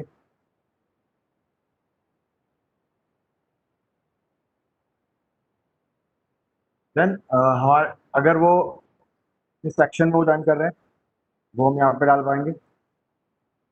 उनकी प्रीवियस सर्विस अगर वो काउंटेड है या नॉट काउंटेड है, काउंटेड है तो उसका रेफरेंस नंबर, उसका डॉक्यूमेंट, उसको हम यहाँ पे डाल पाएंगे। देन हमारे हर डेजिग्नेशन के अगेंस्ट में आईपास के कुछ डेजिग्नेशन है, तो इन केस अगर हमारा आईपास का डेजिग्नेशन मैच कर रहा है, हमने मैच करवाएं, अगर वो मैचिंग सेम है, एक्यूरेट है, तो आपको यहाँ पे एक डेजिग्नेशन मिलेगा जो आपको डालना होगा। इन केस अगर मिसमैच वाला कोई डेजिग्नेशन होगा तो उसके अगेंस्ट आईपास की 2 या 3 डेजिग्नेशन आपको यहाँ दिख सकते हैं। तो जो एक्यूरेट मोस्ट एक्यूरेट डेजिग्नेशन होगा वो आपको यहाँ डालना पड़ेगा, और यही डेजिग्नेशन हम आगे आईपास को फॉरवर्ड करेंगे सैलरी प्रोसेसिंग पे। तो ये जब डेटा मेरा यहाँ कंप्लीट हो गया, मैं इसको एक बार मैं ड्राफ्ट कर सकता हूँ सेम प्रोसेस में, या फिर मैं उसको यहाँ पे सबमिट कर सकता हूँ। अगर कोई डेटा मेरा मिसिंग है तो वो मुझे यहाँ पे सिस्टम को ब्लॉक करेगा और उसको एंट्री करने को बोलेगा। जैसे डेट ऑफ नेक्स्ट इंक्रीमेंट हमें यहाँ पे डालनी होगी। ये इन्फॉर्मेशन आईपास को अपने प्रोसेसिंग के लिए चाहिए, तो मैंने यहाँ डाल दिया डेट ऑफ नेक्स्ट इंक्रीमेंट और ये डेटा सबमिट कर दिया।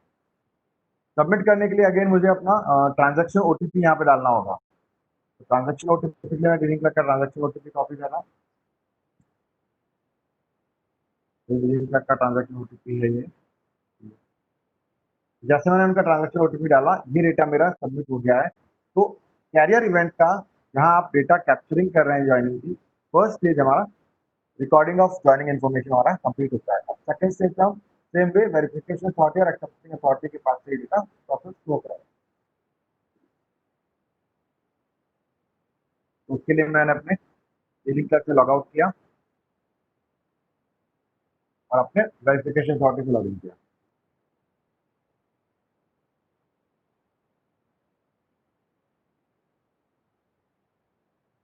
वेरिफिकेशन अथॉरिटी का पासवर्ड चाहिए।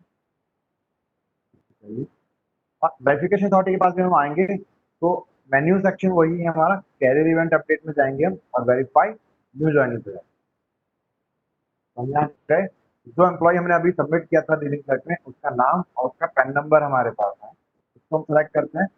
जो इन्फॉर्मेशन डीलिंग क्लर्क को मैं डाली है या ऑफिस ऑर्डर के थ्रू आई थी, वो सारी इन्फॉर्मेशन हमारे पास यहाँ रीड ओनली मोड में, और वो इन्फॉर्मेशन को यहाँ देख सकते हैं उनका फोटोग्राफ क्या था, या उन्होंने कोई डॉक्यूमेंट अगर अपलोड किया डीलिंग क्लर्क में वो देख सकते हैं। जिस ऑफिस ऑर्डर के अगेंस्ट में ज्वाइन कर रहे हैं वो यहाँ देख सकते हैं, ताकि हम उसको वेरीफाई कर पाए कि हाँ इस ऑफिस ऑर्डर के अगेंस्ट में एम्प्लॉय हमारे पास आया है।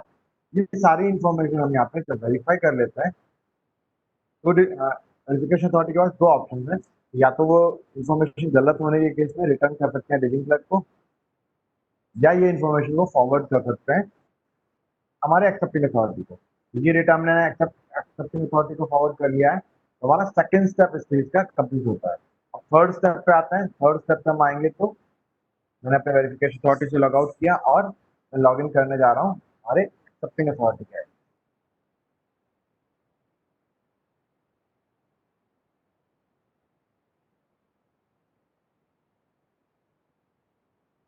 एक्सेप्टिंग अथॉरिटी में मैंने लॉग इन करा।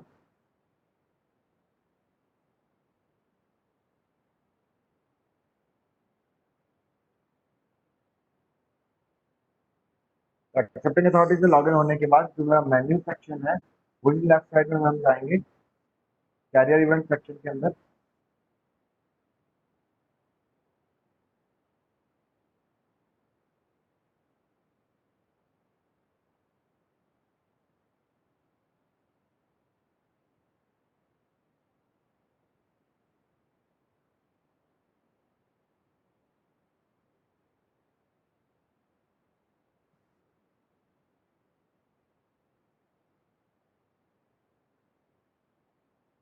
ये मेरे वेरिफिकेशन अथॉरिटी ने यहाँ लॉग इन करा।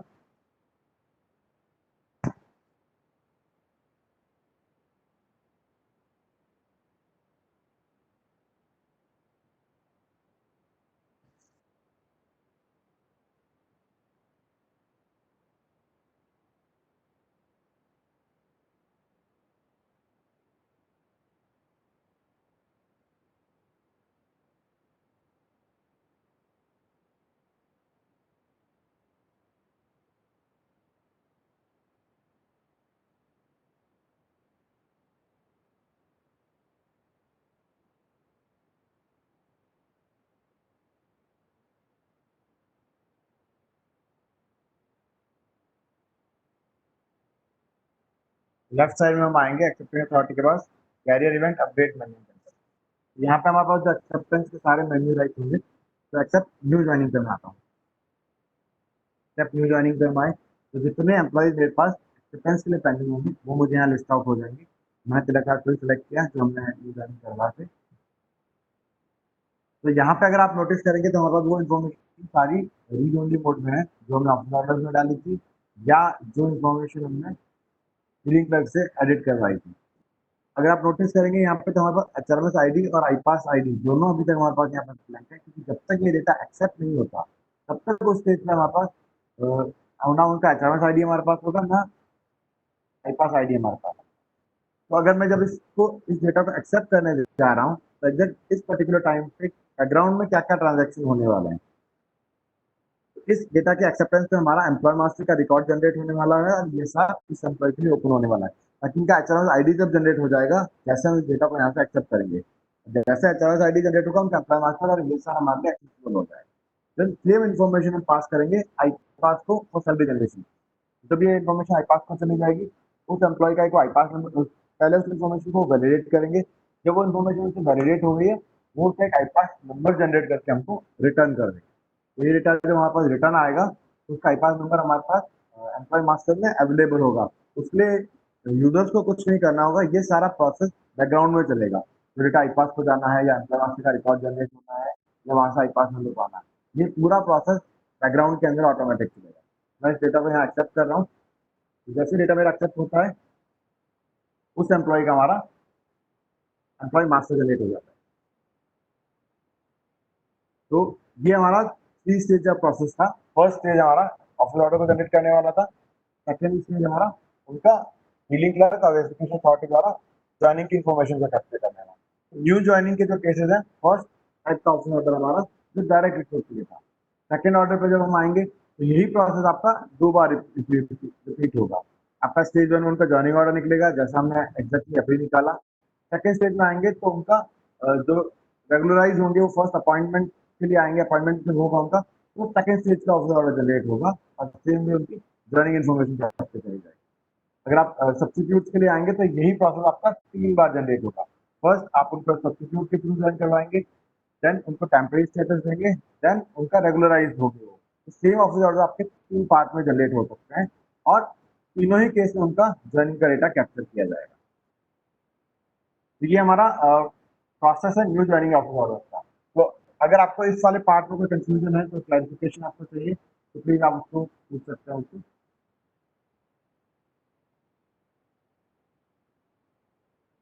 अगर आपकी कोई क्वेरीज है, कोई डाउट है तो प्लीज आप एक चैट बॉक्स का बटन होगा आपके पास, तो वहां पे आप उसको क्वेश्चंस को आपके पोस्ट कर सकते हैं। तो एंड ऑफ दिस सेशन हम सारे क्वेश्चन एंड आंसर्स को एक बार टैली कर सकते हैं कि आपकी क्वेरीज क्या है, आपके डाउट्स क्या है। I am just waiting for your questions है।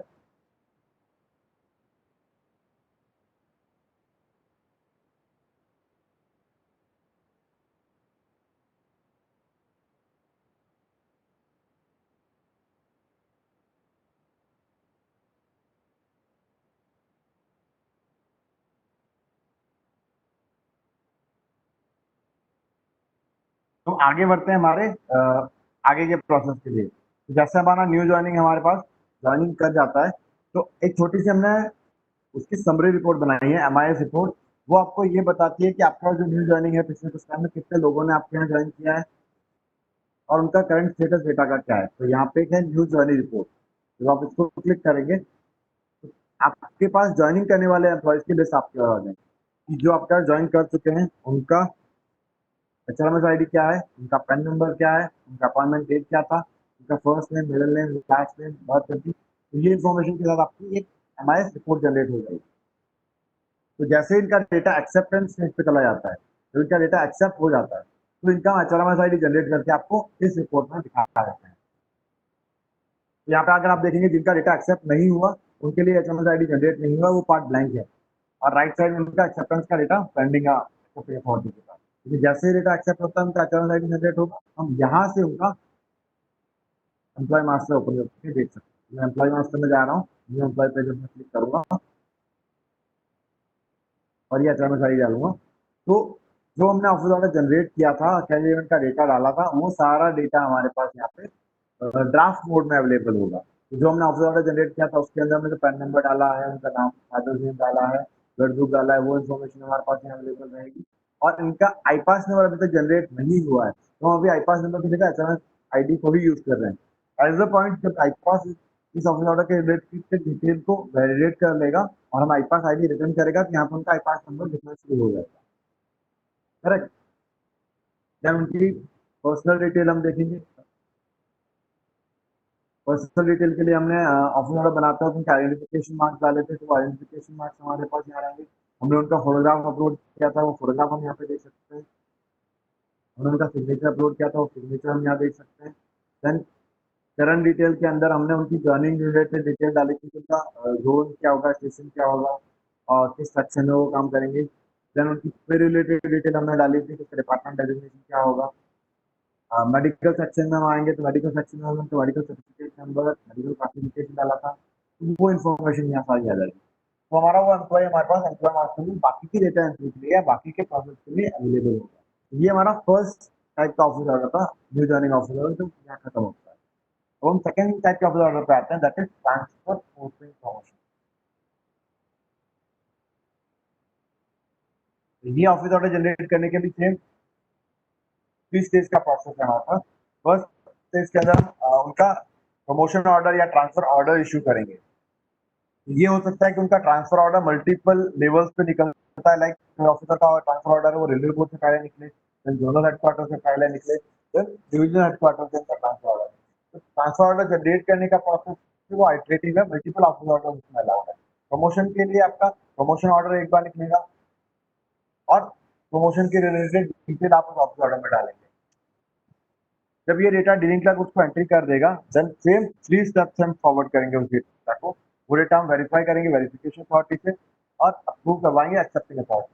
तो ये प्रोसेस से आपका ऑफिस ऑर्डर जनरेट हो जाएगा। इन केस आपका एम्प्लॉय आपकी यूनिट से बाहर जा रहा है, देन उस केस में हम उनको रिलीव करने की जरूरत पड़ेगी। तो आपकी जो करंट उनकी वर्किंग है उसमें हम उनको रिलीव मार्किंग करेंगे। सिर्फ मार्किंग कर रहे हैं तो इसलिए हम उनको 3 स्टेप्स में नहीं लेके जा रहे हैं। यहाँ पे आपको उस ऑफिसर की या एम्प्लॉय की वो डिटेल डालनी होगी कि उन्होंने अपना चार्ज हैंडओवर किस डेट को किया था, किस अथॉरिटी को उन्होंने वो चार्ज हैंडओवर किया है, वो रिलेटेड डिटेल रहेगी। देन सेकंड स्टेज पे जब आप आएंगे कि आपका एम्प्लॉय आपके यूनिट से बाहर जा रहा है, तो यहाँ से ट्रांसफर तो हो गया, वो वहां जाके जब रिपोर्ट करेंगे वहां पे, तो उनका वहाँ पोस्टिंग ऑर्डर इशू होगा। पोस्टिंग ऑर्डर इशू करने का जो प्रोसेस है वो भी आइटरेटिव है, आप मल्टीपल पोस्टिंग ऑर्डर इशू हो सकते हैं। और प्रोसेस उसका सेम है कि डीलिंग क्लर्क पोस्टिंग ऑर्डर की डिटेल डालेगा, वेरिफिकेशन अथॉरिटी उसको वेरीफाई करेगा और अप्रूवल अथॉरिटी को एक्सेप्ट करके पोस्टिंग ऑर्डर इशू कर देगा। देन हम आते हैं कि वहां जब पोस्टिंग ऑर्डर इशू हो गया, तो वो एम्प्लॉय जो रिपोर्ट कर रहा है, वहां जो ज्वाइन कर रहे हैं, तो उसकी डिटेल को हम ज्वाइनिंग प्रोसेस में डालेंगे। अगर प्रमोशन का केस है, तो प्रमोशन के केस में आपका रिलीज नहीं होगा एम्प्लॉय, ये भी सेम लोकेशन पे हो, या स्टेज का जो पोस्टिंग ऑर्डर है वो उसका उस केस में इशू ना हो, आपका फर्स्ट ऑर्डर ही इशू हो। प्रमोशन का जो ऑर्डर इशू हुआ है उसके अगेंस्ट वो सीधा वहाँ पे न्यू रिस्पॉन्सिबिलिटी जो रिज्यूम करेंगे, तो वहां से फिर ज्वाइनिंग की डिटेल डाली जाएगी।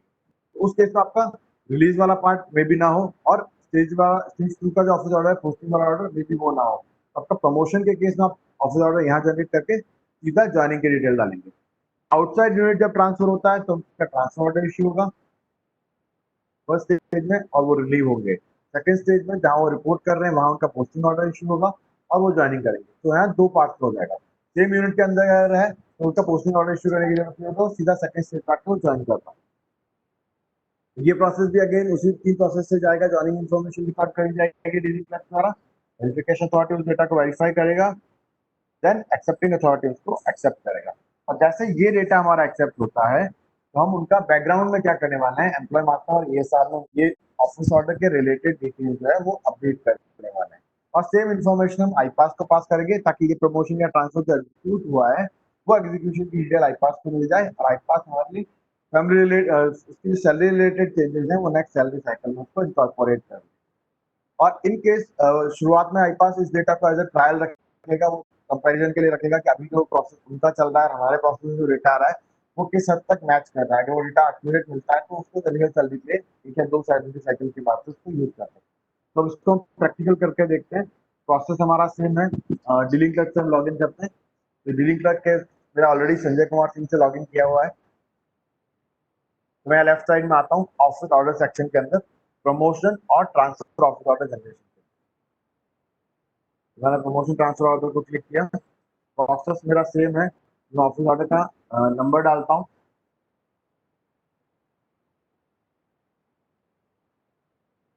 ऑफिस ऑर्डर नंबर मैं अपने यूनिट के जो भी फॉर्मेट है उस यूनिट के फॉर्मेट के हिसाब से डाल रहा हूँ। ऑफिस ऑर्डर नंबर डालने के बाद मैंने गो पे क्लिक किया। तो जिस तरह से न्यू जॉइनिंग के केस में आपका एक फॉर्म खुल गया था एंट्री के लिए, तो यहाँ भी वो फॉर्म खुल जाएगा। अब यहाँ ऑफिस ऑर्डर टाइप के केस में आपको 3 सेलेक्टेड कैटेगरीज हैं कि आपका प्रमोशन ऑर्डर है। अगर यहाँ प्रमोशन ऑर्डर सेलेक्ट करते हैं तो आपको प्रमोशन के रीजन आगे जाके सिलेक्ट करने होंगे एम्प्लॉय के। ट्रांसफर ऑर्डर है तो ट्रांसफर के रीजन सेलेक्ट करने होंगे। प्रमोशन कम ट्रांसफर है तो जिन केसेस में प्रमोशन और ट्रांसफर दोनों होते हैं वो हमने लिस्ट आउट करते हैं। तो प्रमोशन कम ट्रांसफर यहाँ सेलेक्ट कर रहा हूँ। नीचे आते हैं तो हमारा टेम्पलेट का तरीका वही है, प्रमोशन का या आपका जो भी टेम्पलेट बना हुआ होगा डीलिंग क्लर्क के पास वो टेम्पलेट मैं यहाँ सेलेक्ट करता हूँ। तो मेरे पास वो टेम्पलेट के रिलेटेड डिटेल सारी यहाँ पर शो हो गई है। मैं डिटेल को यहाँ से जब चाहूँ उसको एडिट कर सकता हूँ, कोई इशू नहीं है। Then issuing office, issue by, ये मेरे पास यहाँ पे ऑलरेडी अवेलेबल है। तो चाहूँ तो इन्हें एडिट कर। और जब मेरे पास ये डेटा ठीक हो जाता है तो मेरे पास अगेन दो ऑप्शन है, या तो मैं इसको सबमिट करूंगा या सेव एज अ ड्राफ्ट करूंगा। सेव एज अ ड्राफ्ट मैंने किया तो इसकी कॉपी मेरे पास ड्राफ्ट से सेव हो गई। अगली बार लॉग इन करके मैं इसको एडिट कर पाऊंगा। अब जो इम्पोर्टेंट पार्ट हमारे पास आता है सेंटर में, इस ऑफिस ऑर्डर के केस में एम्प्लॉइज को अटैच करना, कौन कौन से एम्प्लॉय आपके इस ऑफिस ऑर्डर से अफेक्टेड होंगे। उसके लिए अगेन राइट साइड में हमारे पास है प्लस का बटन। तो प्लस के बटन पे मैंने क्लिक किया तो मेरे पास एक ऑफिस ऑर्डर का छोटा सा फॉर्मेट खुल गया जिसमें मुझे डेटा एंट्री करनी है। तो यहाँ पे मेरे को आईपास नंबर डालना होगा या आईपास नंबर या एचआरएस आईडी दोनों से मैं ये फॉर्म को भर सकता हूँ। मैंने पहले कैटेगरी सेलेक्ट किया कि मेरा ट्रांसफर टाइप का ऑर्डर है या पोस्टिंग टाइप का ऑर्डर है। मुझे उसका यहाँ आईपास नंबर डाला मैंने। तो आईपास नंबर या एचआरएस आईडी डालता हूँ तो उसकी बेसिक डिटेल मेरे पास शुरुआत में आ जाती है। अब है कि प्रमोशन कम ट्रांसफर सेलेक्ट किया था तो मुझे वहाँ पे एक रीजन सेलेक्ट करना होगा कि क्या रीजन था जिसकी वजह से उसका प्रमोशन और ट्रांसफर हो रहा है। तो मैं यहाँ बहुत सारे रीजन हमारे लिस्टेड हैं प्रमोशन के, ट्रांसफर के या प्रमोशन कम ट्रांसफर के। तो मैं एक regular promotion with inter railway transfer select, मैंने जब ये सिलेक्ट किया, अगर जैसे मैंने आपको बताया कि यहाँ रिपीट प्रोसेस हो सकता है कि एक ही आदमी के ट्रांसफर के लिए मल्टीपल ऑर्डर जनरेट हो, एक बार बोर्ड से, एक बार जोनल हेडक्वार्टर से, डिवीजन हेडक्वार्टर से। तो इन केस अगर जब लगता है तो पुराना ऑफिस ऑर्डर आपका निकला होगा तो वो मुझे यहाँ पे लिस्ट में मिल जाएगा। पर ये मेरा फ्रेश ऑर्डर है तो मेरा यहाँ लिस्ट में कोई नाम नहीं आ रहा है। देन यहाँ पे जो नीचे इन्फॉर्मेशन आपको मिल रही है, नीचे जो आपको सूचना मिल रही है, वहाँ इस एम्प्लॉय का करंट टैब के अंदर जो इन्फॉर्मेशन है वो सारी लेफ्ट साइड में दिखा रहा है। तो मेरा जैसे जोन क्या है, उसका डिवीजन क्या है, स्टेशन क्या है, वो अभी उसकी करंट डिटेल है। देन राइट साइड में हमारे पास यहाँ सीधे आपकी तरफ है वो उसकी नई डिटेल होने वाली है। अगर ये ऑफिस ऑर्डर एग्जीक्यूट हो जाता है तो वो यहाँ से कहाँ जाएगा। एक और जरूरी चीज मैं आपको बताना चाहूंगा कि जो एम्प्लॉय का हम ऑफिस ऑर्डर यहाँ जनरेट कर रहे हैं उनका बेसिक टैब और करंट टैब, ये दो टैब का इंफॉर्मेशन आपका अपडेटेड होना चाहिए और एक्सेप्टेड होना चाहिए। अगर वो डेटा आपका अपडेटेड नहीं है, डेटा आपका पुराना है या गलत है, तो आपका ऑफिस ऑर्डर में वो जो डेटा आपका उसका करंट टैब होगा वो डेटा यहाँ पर प्रिंट हो जाएगा। तो प्लीज अगर आप कोई भी ऑफिस ऑर्डर इशू करते हैं उससे पहले आप उस एम्प्लॉय का करंट टैब का डेटा और बेसिक टैब का डेटा एक बार वेरीफाई कर लीजिए कि वो डेटा ठीक है और एक्सेप्टेड स्टेट में। वो एक्सेप्टेड नहीं होगा तो वो यहाँ पे आपको ब्लॉक कर देगा। तो मैं इस एम्प्लॉय की जो नई इन्फॉर्मेशन है मैं वो डाल रहा हूँ, जिनको मैं यहाँ से इंटर रेलवे ट्रांसफर कर रहा हूँ। तो मैंने एग्जाम्पल के लिए सिकंदराबाद भेज रहा हूँ, इनको तसिया सेलेक्ट किया मैंने, सिकंदराबाद डिवीजन सेलेक्ट किया। अब वहां पे इनका प्लेस ऑफ पोस्टिंग क्या होगा वो मेरे पास इन्फॉर्मेशन अभी नहीं है, तो वो चीजें मैं यहाँ से हटा सकता हूँ। अब प्रमोशन कम ट्रांसफर है, तो मैंने इनका पे लेवल चेंज किया, पे लेवल के अकॉर्डिंग बेसिक पे चेंज की, डिपार्टमेंट चेंज कर सकते हैं, एजुकेशन चेंज कर सकते हैं अकॉर्डिंग टू प्रमोशन। तो मैंने इनको PNW से ADM में चले गया। अब ये जहाँ यूनिट में जाने वाले हैं वहाँ की बिल यूनिट यदि हमारे पास यहाँ ना हो, ये नॉन कंपल्सरी बिल है, मैंने इनको यहाँ हटा दिया। देन इफेक्टिव डेट क्या होगी इस ऑफिस ऑर्डर की, वो मैंने यहाँ सेलेक्ट करी। ट्रांसफर बेनिफिट क्या वो ट्रांसफर में अपना ट्रांसफर बेनिफिट ले रहे हैं, अपना रेलवे क्वार्टर को रिटेन कर रहे हैं या नहीं कर रहे हैं, वो इन्फॉर्मेशन मेरी आ गई। सिक्योरिटी बेनिफिट ले रहे हैं, अगर वो म्यूचुअल ट्रांसफर का केस है तो आपने म्यूचुअल अच्छा आईडी और आईपास आईडी जिस एम्प्लॉय के अगेंस्ट में म्यूचुअल ट्रांसफर ले रहे हैं वो यहाँ डाल दें। देन एंड में बिल्कुल यहाँ रिमार्क्स डालना है, जो रिमार्क्स में यहाँ डालने वाले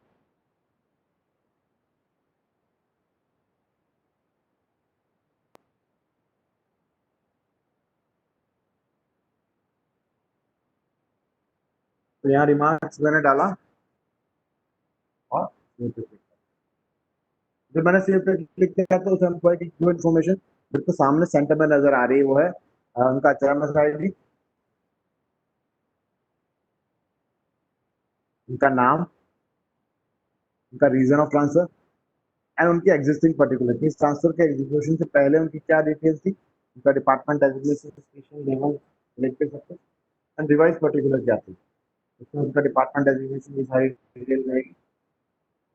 एंड आपका पोस्ट और नोट प्री नोट ये हमने पहले से यहाँ डाल रखा है। तो अब हम इस ऑफर को सबमिट कर लेना है। जब हम इसको सबमिट करेंगे तो अगेन हमें बिलिंग क्लर्क का ट्रांजैक्शन ओटीपी चाहिए होगा। मैं बिलिंग क्लर्क का ट्रांजैक्शन ओटीपी यहाँ से उठाता हूँ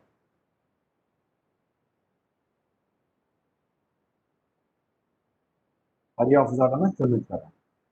तो आपका जो ट्रांजैक्शन ट्रांसफर ऑर्डर का फर्स्ट स्टेज जो था हमारा, कि डीलिंग क्लर्क आपका ऑफिस ऑर्डर को कंपोज करेगा, वो ऑफिस ऑर्डर को पूरा ड्राफ्ट बनाएगा, तो वो स्टेज हमारा कंप्लीट हो गया है। अब मैं यहाँ से इसको लॉग आउट कर रहा हूँ। सेकेंड स्टेप पे आने के लिए मैंने यहाँ वेरिफिकेशन अथॉरिटी से लॉग इन किया। इसके लिए अगेन मुझे वेरिफिकेशन अथॉरिटी की क्रेडेंशियल्स चाहिए, उनका आईडी पासवर्ड ओटीपी डालना पड़ेगा। आगे का प्रोसेस जो होगा वो हमारा एग्जैक्ट सेम होगा जैसा हमारा न्यू ज्वाइनिंग का प्रोसेस था। वेरिफिकेशन अथॉरिटी वेरिफिकेशन साइड में आएंगे, वेरीफाई प्रमोशन ऑर्डर पर क्लिक करेंगे।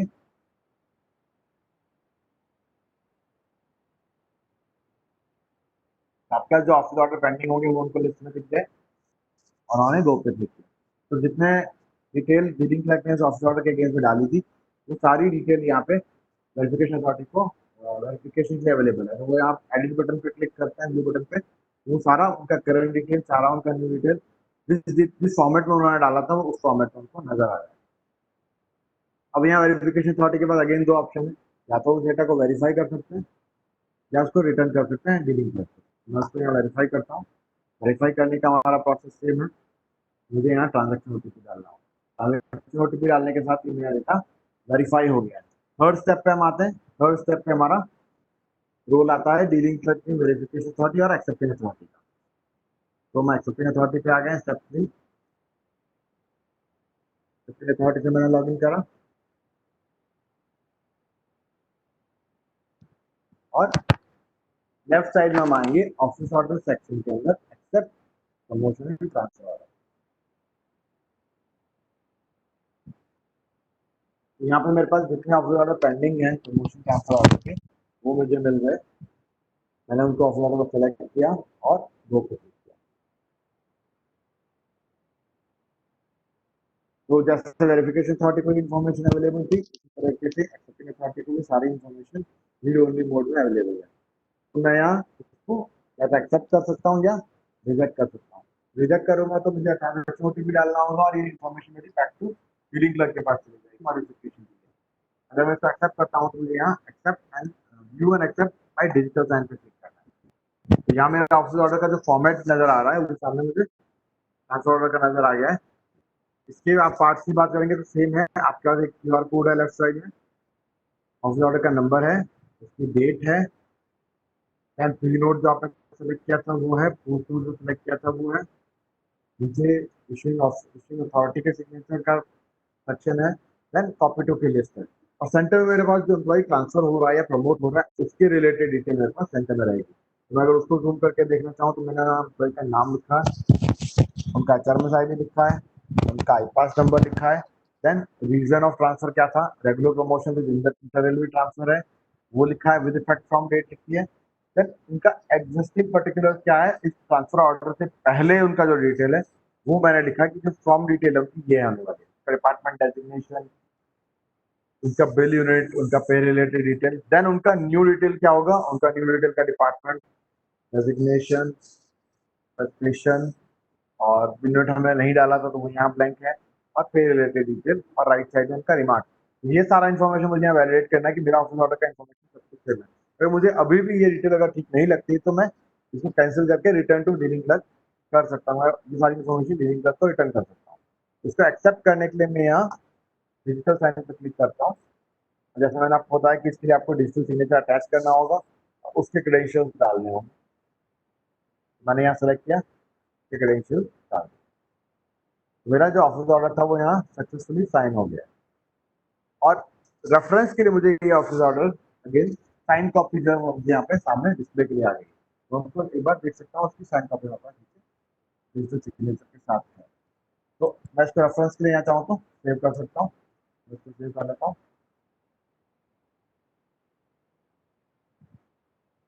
तो ये पीडीएफ मैंने ट्रांसफर ऑर्डर की करेक्ट। तो यहाँ पे हमारा ट्रांसफर प्रमोशन ऑर्डर का स्टेज 1 पार्ट कंप्लीट होता है। हमने डीलिंग क्लर्क से एंट्री कराई, वेरिफिकेशन अथॉरिटी से वेरीफाई कराया, एक्सेप्टेंस अथॉरिटी से एक्सेप्ट कराया।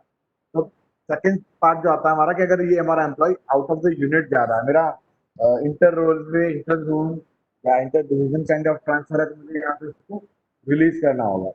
रिलीज करने के लिए मेरे पास ऑप्शन हुई है, डीलिंग क्लर्क से मैं लॉग इन करूंगा, डीलिंग क्लर्क का क्रेडेंशियल्स यूज किया, आईडी पासवर्ड एंड ओटीपी से लॉग इन किया। रिलीज करने के लिए हमारे पास लेफ्ट साइड में हम आएंगे कैरियर इवेंट सेक्शन में। कैरियर इवेंट सेक्शन में हमारे पास जो मेन्यू हमारे पास है वो है रिलीज एम्प्लॉय। रिलीज एम्प्लॉय पर क्लिक किया और एचआरएमएस आईडी डाला एम्प्लॉय का और गो पे क्लिक किया। तो यहाँ हम सिर्फ उनकी मार्किंग कर रहे हैं कि ये एम्प्लॉय को हमने यहाँ से रिलीज कर लिया है, तो ये हम 3 स्टेज में नहीं लेके जा रहे हैं, एक्सेप्टिंग वेरिफिकेशन 3 स्टेज पे नहीं लेके जा रहे हैं। तो यहाँ पे हमने सिंपली वो इन्फॉर्मेशन को डालना है। ये ऑफिसर का आईडी डाला हमने तो उनका बेसिक डिटेल आ गया कि आपका रिलीज डिटेल ऑफ जो हमारा एम्प्लॉय है Vikas Sharma against office order number जो हमने अभी ऑफिस ऑर्डर जनरेट किया था उस ऑफिस ऑर्डर के अगेंस्ट में हम उसको रिलीज कर रहे हैं। तो यहाँ पे हमारे पास ऑफिस ऑर्डर नंबर ऑलरेडी है, उसकी डेट है। हमें जो इन्फॉर्मेशन डालनी है कि उनका चार्ज हैंडओवर का डेट क्या था, कि उन्होंने कब वो चार्ज हैंडओवर किया और उनको हमने कब रिलीज किया, ये 2 इन्फॉर्मेशन हमको यहाँ पे डालनी है। वो इन्फॉर्मेशन हमने डाल दी। देन चार्ज हैंडओवर हमने किस अथॉरिटी को किया, जैसे वर्कशॉप है तो वर्कशॉप को जो हाईएस्ट अथॉरिटी है पर्सनल बैंक के हमने वो डाल दिया। देन क्लास इंक्रीमेंट क्या रेट था वो हमें आईपास को पास करना है, तो वो जो भी रेट है वो हम यहाँ पे डाल सकते हैं। देन रिमार्क्स एंड मुझे इन्फॉर्मेशन यहाँ पे सबमिट करनी है। सबमिट करने के बाद मेरा employ mark as a release from this unit हो जाएगा, इस यूनिट से उनको रिलीज कर दिया गया है। तो जो अगली जो भी यूनिट में जाएंगे वहां उनका पोस्टिंग ऑर्डर इशू होगा, वहां जब भी वो रिपोर्ट करेंगे। मैंने इनको यहाँ पे सबमिट कर दिया और इनका स्टेटस यहाँ पे मेरे पास आ गया है रिलीज।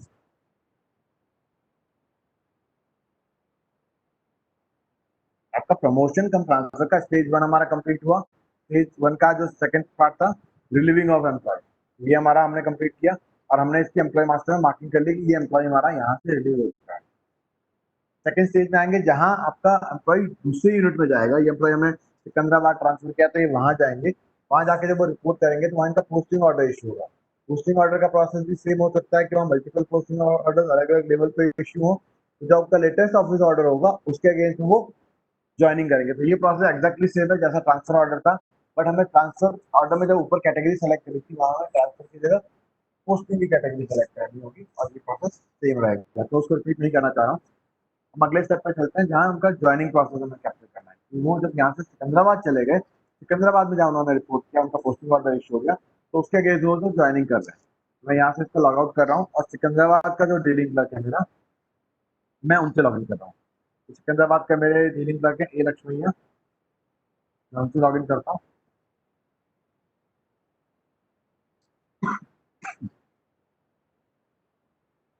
उनका आईडी, उनका पासवर्ड, उनका ओटीपी डाला मैंने और लॉग इन किया।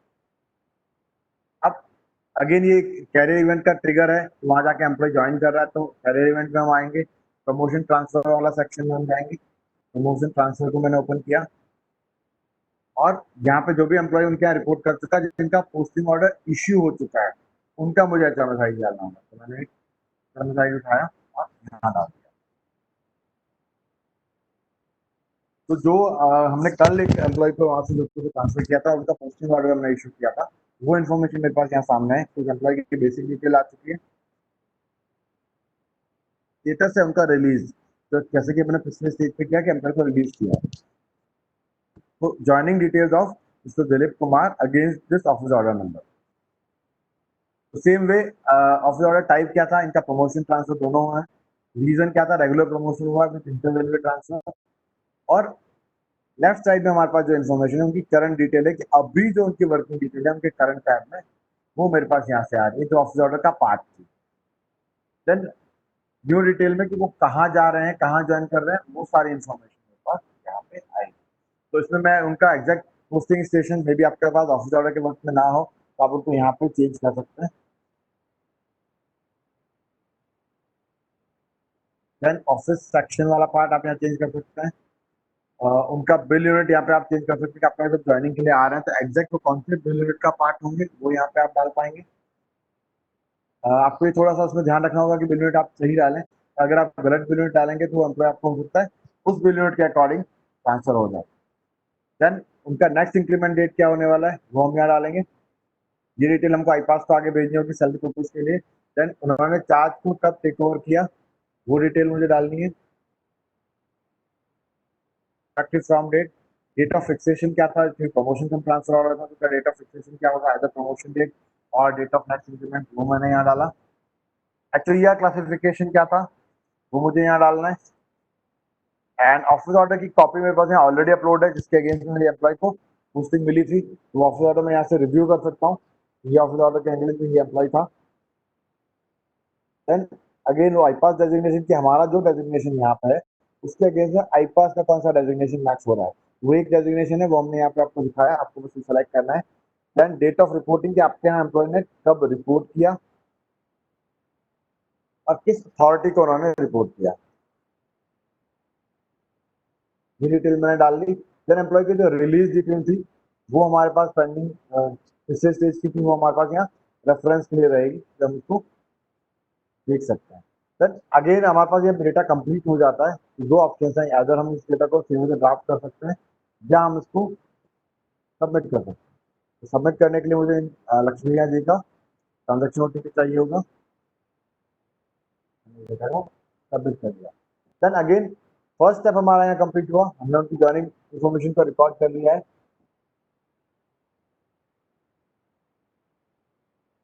सेकेंड स्टेज पे हम आएंगे कि ये डेटा को हमें वेरीफाई करना होगा। वेरीफाई करने के लिए हमें जो डीलिंग क्लर्क है मैं उस पर लॉग आउट कर रहा हूँ और मुझे यहाँ पे लॉग इन करना होगा इनके वेरिफिकेशन अथॉरिटी से। सिकंदराबाद के जो वेरिफिकेशन अथॉरिटी है मैं उनसे लॉग इन करता हूँ। इसका लॉग इन ओटीपी,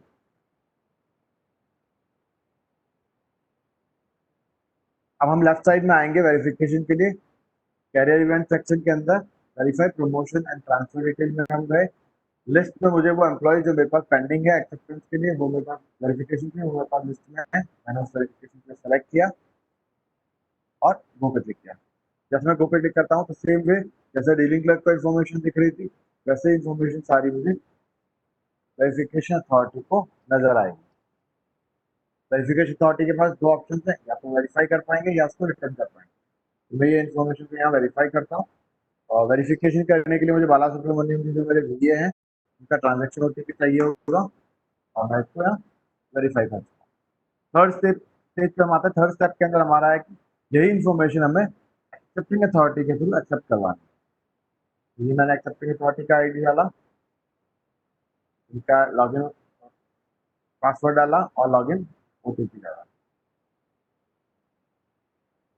अब एक्सेप्टिंग अथॉरिटी के बाद भी मेन्यू आइटम हमारे पास वही है, लेफ्ट साइड में हम जाएंगे कैरियर इवेंट अपडेट में, एक्सेप्ट प्रमोशन ट्रांसफर के पार्ट में जाएंगे, तो लिस्ट में मेरे पास जो एम्प्लॉय था वो एम्प्लॉय नजर आ गया। मैंने दो पे क्लिक किया, सारी इन्फॉर्मेशन मेरे पास यहाँ रीड ओनली मोड में अवेलेबल है, जहां हम इसको देख सकते हैं।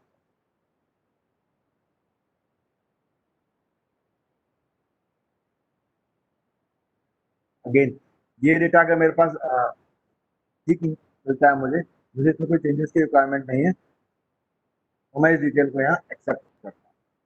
अब जब मैं इस डिटेल को यहाँ एक्सेप्ट करूंगा मेरे ट्रांजेक्शन ओटीपी के साथ, तो क्या ट्रांजेक्शन बैकग्राउंड में होने वाला है वो हम देख लेते हैं कि उनका बैकग्राउंड में एम्प्लॉय मास्टर का रिकॉर्ड जो करंट टैब का है वो इस स्टेज से कैरियर इवेंट से अपडेट हो जाएगा। देन इस एम्प्लॉय का प्रमोशन और ट्रांसफर दोनों हुए हैं, तो प्रमोशन टैब के अंदर और ट्रांसफर टैब के अंदर उनकी एक एंट्री बढ़ जाएगी, जो ये ट्रांजेक्शन होगा वो जाके वहां लिस्ट में ऐड हो जाएगा। अगर एप्लीकेशन आउट का केस है तो एप्लीकेशन वाले टैब में उसकी एंट्री हो जाएगी। सिमिलरली अगर आपके जो भी टैब हैं, करंट टैब और बेसिक टैब का ऑलरेडी एक्सेप्टेड स्टेट में, तो उनका स्टेज वही रहेगा। अगर ईएसआर के अंदर प्रमोशन और ट्रांसफर टैब जिस भी स्टेज में है वो वेरीफाई है, उस स्टेज एक्सेप्टेड है, या ड्राफ्ट मोड में, वो जिस भी मोड में है वो उसी मोड में रहेंगे, बस इस ट्रांजेक्शन का डेटा उसके एंड में जाके जुड़ जाएगा, सबसे नीचे वो जुड़ जाएगा, ये होगा। देन ये डेटा हम आईपास को भेजेंगे, अगेन सैलरी पर्पज से जाएगा कि उनका सैलरी साइकिल में उसको इनकॉर्पोरेट करें, अगर वो डेटा उनको ठीक लगता है तो उसको सैलरी में इनकॉर्पोरेट करेंगे। मेरी की टेस्टिंग के बाद मैं यहाँ पे इस डेटा को एक्सेप्ट करता हूँ। एक्सेप्ट करने के लिए मुझे जो लक्ष्मी भैया जी हैं उनका ट्रांजेक्शन ओटीपी डाला और मेरा ये डेटा यहाँ एक्सेप्ट हो गया।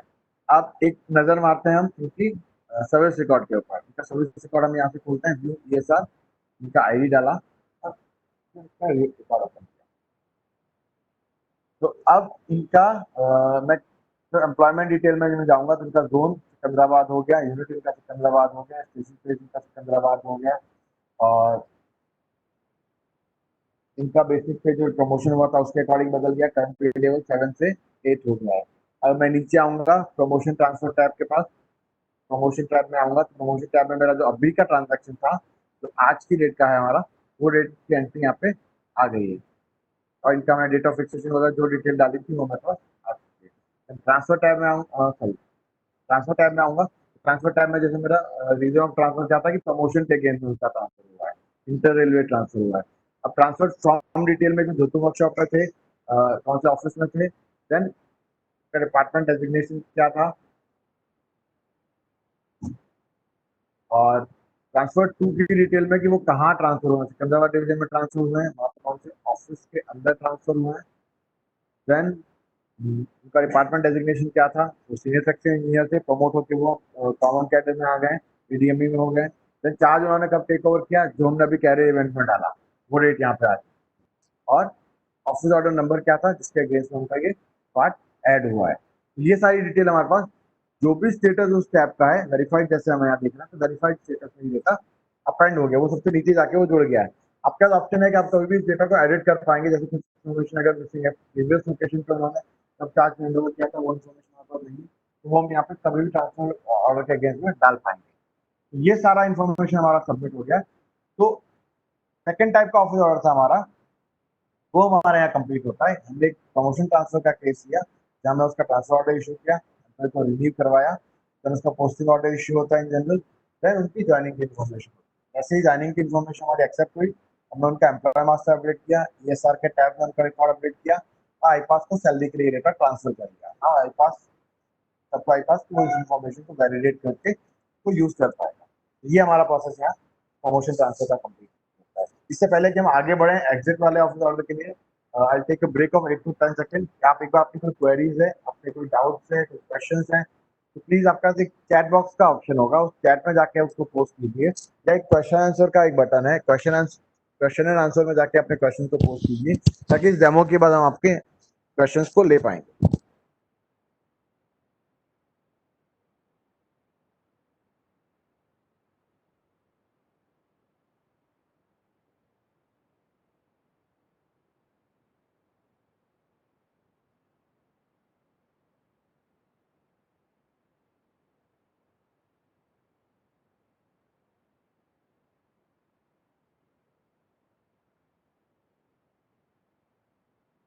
हाँ प्रदीप, हेलो हेलो। हाँ प्रदीप, सर हम लोग यहाँ पे क्या कर रहे हैं सर, हम लोगों ने उसके लिए क्या किया है, दो तरह का डीसी बनाया है। हेलो प्रदीप, आपकी स्क्रीन नहीं आ रही पूरी।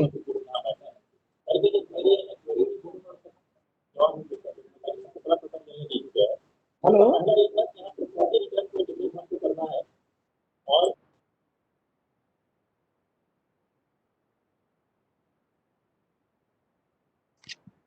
अब हम आगे बढ़ते हैं। हमारा जो थर्ड टाइप का ऑफिस ऑर्डर है,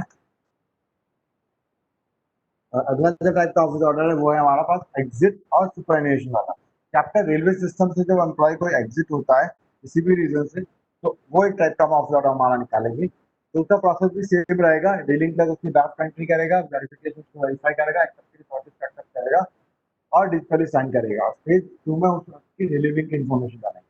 अब जैसे कुछ लोकेशंस पे ऐसा है कि आपका अगले 6 महीने में जितने लोग रिटायर होने वाले हैं उनका वो ऑफिस ऑर्डर एक साथ निकाल लेते हैं। तो वो फैसिलिटी हमारे यहाँ भी रहेगी कि आप अगले 6 महीने 8 महीने के अंदर जितने एम्प्लॉयज रिटायर होने वाले हैं उनके ऑफिस ऑर्डर आप एक साथ निकाल सकते हैं। लेकिन जब वो उनकी सेकंड स्टेज की इन्फॉर्मेशन होगी, जो रिलीविंग की इन्फॉर्मेशन है, ये आपको उस वक्त डालनी होगी जब वो एम्प्लॉय एक्चुअल में जब रिटायर हो रहा है। क्योंकि अगर जब ये इन्फॉर्मेशन आपकी एक्सेप्ट हो जाएगी, डीलिंग क्लर्क उसको कैप्चर करेगा, वेरिफिकेशन एक्सेप्टेंस को वेरीफाई और एक्सेप्ट करेंगे। जब ये इन्फॉर्मेशन एक्सेप्ट हो जाएगी, ये इन्फॉर्मेशन हम आईपास को भेजेंगे कि ये एम्प्लॉय रिटायर हो रहा है, इनका जो रिटायरमेंट के रिलेटेड जो सैलरी की चेंजेस है वो आईपास करेगा और हमारे रिकॉर्ड में हम उनको सर्विस स्टेटस एसआर से हटा के रिटायर या जो भी उनका स्टेटस है वो मार्क कर लेंगे। तो ये इन्फॉर्मेशन आपकी उस वक्त होनी चाहिए जो जिस वक्त एम्प्लॉय एक्चुअली सिस्टम से एग्जिट हो रहा है। तो इसके हम डेमोन्स्ट्रेशन के लिए देखते हैं। मैं यहाँ से लॉग आउट करता हूँ कंजरबाज यूनिट से और लॉग इन करता हूँ जोधपुर वर्कशॉप के हमारे पुराने वाले डीसी।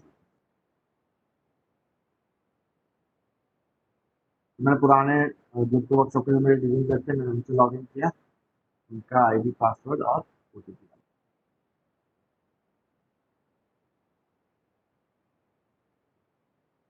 अब हमारे पास जो मेन्यू आइटम होगा वो हमारे पास है कि लेफ्ट साइड में हम जाएंगे ऑफिस ऑर्डर सेक्शन। इस बार हमारा जो मेन्यू है वो है एग्जिट ऑफिस ऑर्डर जनरेशन। तो हम यहाँ गए, न्यू ऑफिस ऑर्डर सेलेक्ट किया हमने, प्रोसेस हमारा सेम है, ऑफिस ऑर्डर नंबर डाला और गो पे क्लिक किया। अब हमारे पास यहाँ दो टाइप के ऑफिस ऑर्डर जनरेट हो सकते हैं। एक तो सुपरएनुएशन का ऑफिस ऑर्डर होगा, एक कोई अदर टाइप का एग्जिट ऑर्डर होगा। तो सुपरएनुएशन के केस में उसका रीजन एक ही होगा सुपरएनुएशन, बट अदर एग्जिट के केस में हमारे पास मल्टीपल रीजन हो सकते हैं। मैं एक बार डेमो के लिए अदर एग्जिट खोल के आपको दिखाता हूँ। अदर एग्जिट में हमारे पास क्या क्या रीजन ऑफ एग्जिट हो सकते हैं। तो हमारे पास जो रीजन ऑफ एग्जिट है वो है वॉलंटरी रिटायरमेंट हो सकता है एम्प्लॉय का, death case, medical unfit, missing, resignation, termination, dismissal, removal, compulsory retirement, technical resignation और लार्जेस्ट। ये सारे टाइप के अलग अलग टाइप के एग्जिट हो सकते हैं एम्प्लॉय के जो सिस्टम से वो एग्जिट करेगा। हम एक सुपरएनुएशन का एक केस लेके चलते हैं। सुपरएनुएशन का हम एक ऑफिस ऑर्डर बनाते हैं, बहुत कॉमन है सबके लिए। उसके मैंने अगेन ऑफिस ऑर्डर नंबर डाला, ऑफिस ऑर्डर टाइप सेलेक्ट किया। तो मेरा जो ऑफिस ऑर्डर का फॉर्म है जो अब तक सारे ऑफिस ऑर्डर में कॉमन था वही मेरा यहाँ पे रहेगा। टेम्पलेट मुझे सिलेक्ट करना होगा, तो मैंने एक टेम्पलेट सिलेक्ट किया एग्जिट का। मेरा एग्जिट का टेम्पलेट की डिटेल मेरे पास आ गई।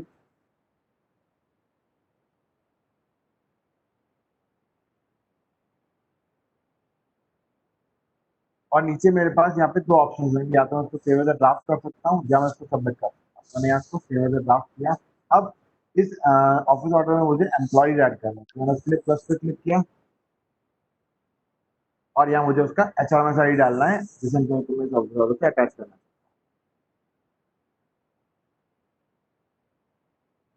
तो मेरे पास ऊपर एक बेसिक डिटेल मुझे एम्प्लॉय की आ गई कि उनकी नेम, उनका पिताजी का नाम, उनकी स्पाउस का नाम, उनका डिपार्टमेंट डेजिग्नेशन से रिलेटेड डिटेल, उनकी डेट ऑफ बर्थ, जैसे एम्प्लॉय की 5 साल की डेट ऑफ बर्थ है, उनकी रिटायरमेंट की डेट 30/9/2020 आने वाली है।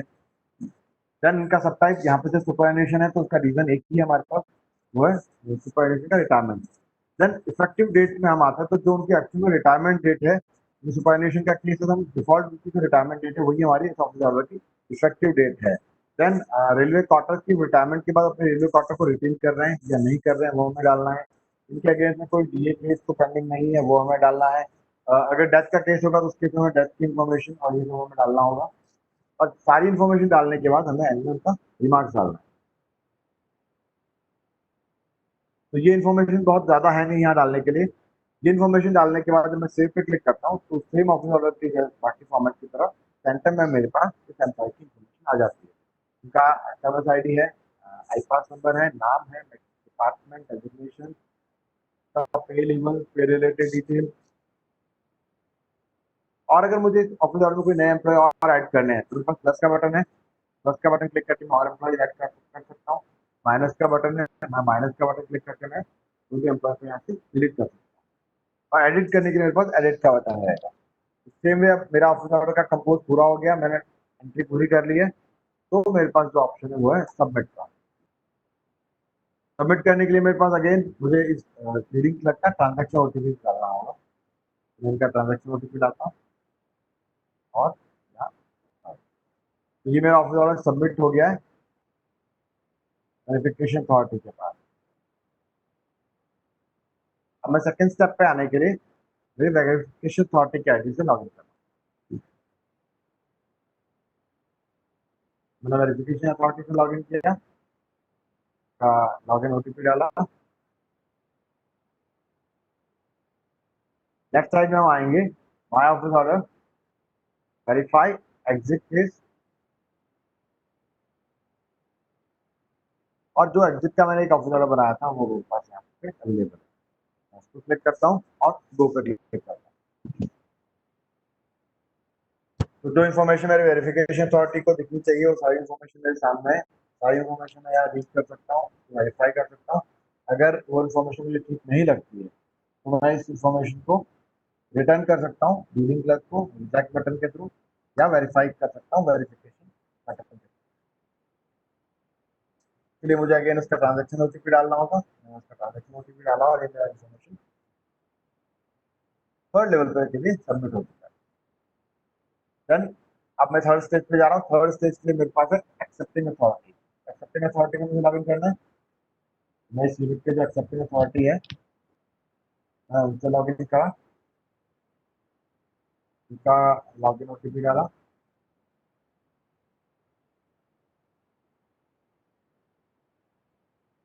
ऑफिस ऑर्डर सेक्शन में हम आएंगे, एक्सेप्ट एग्जिट ऑफिस ऑर्डर पे हम आएंगे, ऑफिस ऑर्डर नंबर सेलेक्ट करेंगे और मैं गो पे क्लिक करूंगा। सेम वे वेरिफिकेशन अथॉरिटी को जैसे इन्फॉर्मेशन दिख रही है वैसे एक्सेप्टिंग अथॉरिटी को सारी इन्फॉर्मेशन दिख रही है।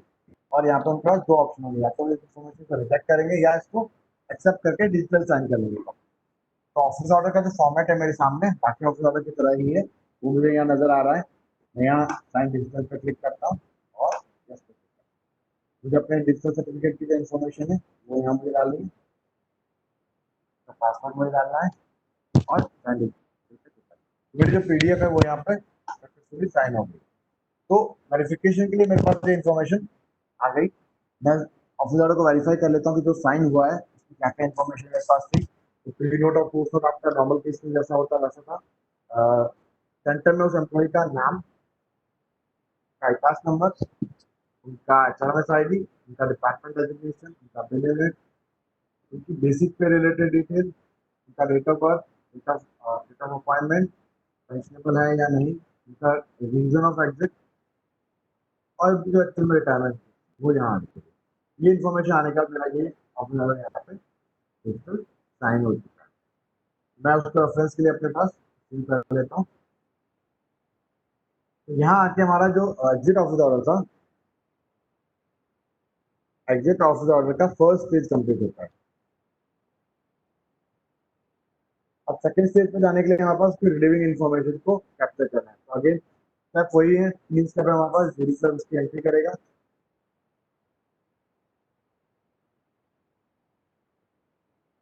वेरिफिकेशन उसको वेरीफाई करेगा और एक्सेप्टिंग अथॉरिटी उसको एक्सेप्ट करेगा। मैं डीलिंग क्लर्क से लॉगिन करता हूँ। तो प्रमोशन और ट्रांसफर का जैसा हमारा प्रोसेस था वैसा ही बिल्कुल प्रोसेस यहाँ पे रहेगा। मैंने एग्जिट रिपोर्टिंग को क्लिक किया, जो एम्प्लॉय मेरा एग्जिट करने वाला था मुझे उनकी एचआरएस आईडी यहाँ डालनी होगी। उनका एचआरएस आईडी डाला और उनका जो इन्फॉर्मेशन था वो यहाँ पे आ गया। जैसे ट्रांसफर प्रमोशन के पास था कि वो उनकी कुछ इन्फॉर्मेशन ऊपर दिखाते हैं और जिस डेट को वो एग्जिट कर रहे हैं वो इन्फॉर्मेशन हमारे पास है। वो हमें डालनी होगी। तो तुम्हें यहाँ पे इस बात का ध्यान रखना होगा, जो मंथ ऑफ एग्जिट है आपका, जब आप एम्प्लॉय एक्चुअल में एग्जिट कर रहा है, सुपरएनुएट हो रहा है, उस मंथ तक, उस टाइम पे आके हम ये डेटा को फिल कर पाए। अब उसके वेरिफिकेशन के लिए मेरे पास यहाँ ऑफिस ऑर्डर की कॉपी है कि जो इस एम्प्लॉय का ऑफिस ऑर्डर इश्यू हुआ था, वो मेरे पास यहाँ वेरिफिकेशन के लिए, जो हमने अभी ऑफिस ऑर्डर बनाया था, वही साइंड ऑफिस ऑर्डर की कॉपी हम यहाँ पे उनको दिखा रहे हैं। जो एक चीज इंपॉर्टेंट है जहां हमें यहाँ ध्यान रखना होगा, वो है हमारा यहाँ यूजर का रोल। जो आपका एम्प्लॉय अभी सिस्टम से बाहर जा रहा है, क्या उसके पास कोई डीलिंग क्लर्क का, वेरिफिकेशन अथॉरिटी का, या एक्सेप्टिंग अथॉरिटी का, पास क्लर्क का, पीआईए का, कोई भी टाइप का रोल उसके पास पेंडिंग तो नहीं है? अगर उसके पास कोई वो रोल है, तो ये आपके लिए एक ट्रिगर पॉइंट है कि उसका वो रोल आप किसी और को ट्रांसफर करें, या इनसे हटा दें, या किसी और को दे दें। वो आपको यहाँ पे एक ट्रिगर पॉइंट है कि ये काम करने से पहले आपको वो काम करना होगा। तो ये इन्फॉर्मेशन मैं यहाँ पे सिर्फ सबमिट करनी है मुझे। मैं एम्प्लॉय को यहाँ पे एग्जिट कर रहा हूँ। मैंने यहाँ इनकी मार्किंग कर दी है, मार्क एज एग्जिट। एग्जिट करने के लिए अगेन मुझे अपना डीलिंग क्लर्क का ट्रांजेक्शन ओटीपी डालना होगा। इनका जो सेकंड और थर्ड स्टेज है आपका, वेरिफिकेशन अथॉरिटी और एक्सेप्टिंग अथॉरिटी, वो आपका प्रोसेस प्रमोशन ट्रांसफर की तरह एग्जैक्ट सेम होने वाला है। तो हम उसको रिपीट ना करके हम हमारे अगले ऑफिस ऑर्डर पे चलते हैं। तो अगला ऑफिस ऑर्डर हमारा जो बन रहा है, वो है अप्रूव्ड लीव। जो आपके लीव ऑलरेडी अप्रूव्ड है हमारे पास, वो लीव का हम ऑफिस ऑर्डर निकालेंगे। तो उसका प्रोसेस भी हमारा 3 स्टेज होगा, कि जो ऑफिस ऑर्डर आपका डीलिंग क्लर्क ऑफिस ऑर्डर को ड्राफ्ट करेगा, उसको कंपोज करेगा, उसको बनाएगा। जैसे ही ऑफिस ऑर्डर आपका बन जाता है, वो उसको सबमिट करेगा, वेरिफिकेशन अथॉरिटी उसको वेरीफाई करेगा, थर्ड स्टेज में आके एक्सेप्टिंग अथॉरिटी उसको एक्सेप्ट करके डिजिटल साइन कर देगा। और ये डेटा हमारा यहाँ से अपडेट होने वाला है कि जो ई सर्विस बुक के अंदर जो लीव का टैब है, ये इन्फॉर्मेशन हम यहाँ से उठा के इस लीव के टैब में इंसर्ट करने वाले हैं। तो इस पूरे प्रोसेस पे हम नहीं जाएंगे, क्योंकि आपका प्रोसेस सेम है, तो हम सिर्फ डीलिंग क्लर्क की एंट्री कर रहे हैं। यहाँ पे एक बात हमने नोटिस करनी होगी कि हमें 2 स्टेज पे नहीं जाना, यहाँ एक ही स्टेज है जहाँ आपका ऑफिस ऑर्डर जनरेट हो रहा है। तो कैरियर इवेंट में जाके उसको दोबारा कैरियर इवेंट अपडेट करने की जरूरत नहीं है। ऑफिस ऑर्डर जैसे अप्रूव होता है, हम उसको डेटा उठा के लीव के रिकॉर्ड में डाल देंगे। तो मैं यहाँ इसका फर्स्ट स्टेज में ही करता हूँ, क्योंकि बाकी का प्रोसेस एग्जैक्ट सेम है, हम थोड़ा टाइम से पीछे चल रहे हैं। मैं यहाँ डीलिंग क्लर्क से लॉग इन किया,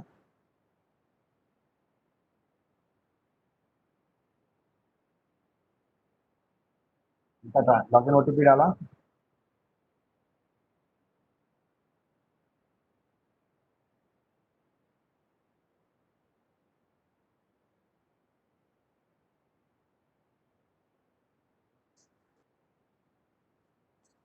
अब डीप या मिस्टीरियस टाइप के ऑर्डर के लिए हम अगेन लेफ्ट साइड में आएंगे, ऑफिस ऑर्डर सेक्शन के अंदर, यहाँ पे हमारे पास है लीव ऑफिस ऑर्डर।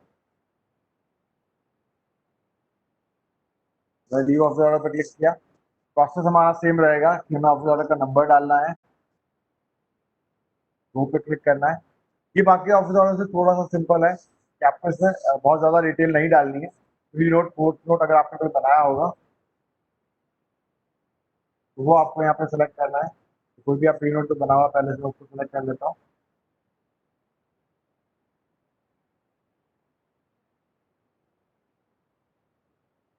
लीव को कोई टेम्पलेट नहीं, प्रमोशन कई टेम्पलेट यहाँ सेलेक्ट करना। जब इस टेम्पलेट में आप डेटा डाल देंगे, तो आपके पास अगेन यहाँ सेव एज ड्राफ्ट का ऑप्शन है या सबमिट का ऑप्शन है। Save as draft release copy को सेव कर देगा।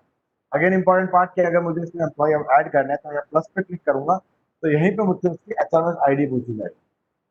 तो मैंने यहाँ उसकी एचएमएस आईडी डाली, तो उसकी बाकी डिटेल यहाँ पे आ। अब मुझे टाइप ऑफ लीव सेलेक्ट करना है, किस टाइप का लीव इस ऑप्शन ऑर्डर में मैं डालने वाला हूँ। तो मैंने यहाँ जो भी लीव टाइप है, उसको लीव टाइप सेलेक्ट किया। किस डेट से किस डेट तक की लीव आपकी अप्रूव हुई है, वो मुझे यहाँ डालनी है। देन लीव का पहले का बैलेंस क्या था, वो मैंने यहाँ पहले का बैलेंस डाला, तो उसका आफ्टर बैलेंस मेरे पास यहाँ कट के ऑटोमेटिक आ रहा है। देन मुझे लीव को एक्सेलिया की लीव है, या उसको कम्यूट करने वाला है, या कॉन्टेस्ट करवाया है, ये डिटेल मुझे डालनी होगी। देन उनकी सेंक्शनिंग अथॉरिटी कौन है जिन्होंने ये लीव सेंक्शन की है। देन सेंक्शन डेट, ये लीव एक्चुअली कब सेंक्शन हुई थी, और उसका रिमार्क। अब मुझे अगर और भी एम्प्लॉय ऐड करना चाहिए, तो मैं यहाँ पे प्लस करके ऐड कर सकता हूँ। जितने एम्प्लॉय मैं ऐड करना चाहूँ, या माइनस करके मैं उनको डिलीट कर सकता हूँ। ये सारा मेरा प्रोसेस हो गया। तो मेरा प्रोसेस हो गया, उसके बाद मैं यहाँ पे इसको सबमिट करा। सबमिट करने के लिए अगेन मुझे इसका ट्रांजेक्शन ओटीपी चाहिएगा,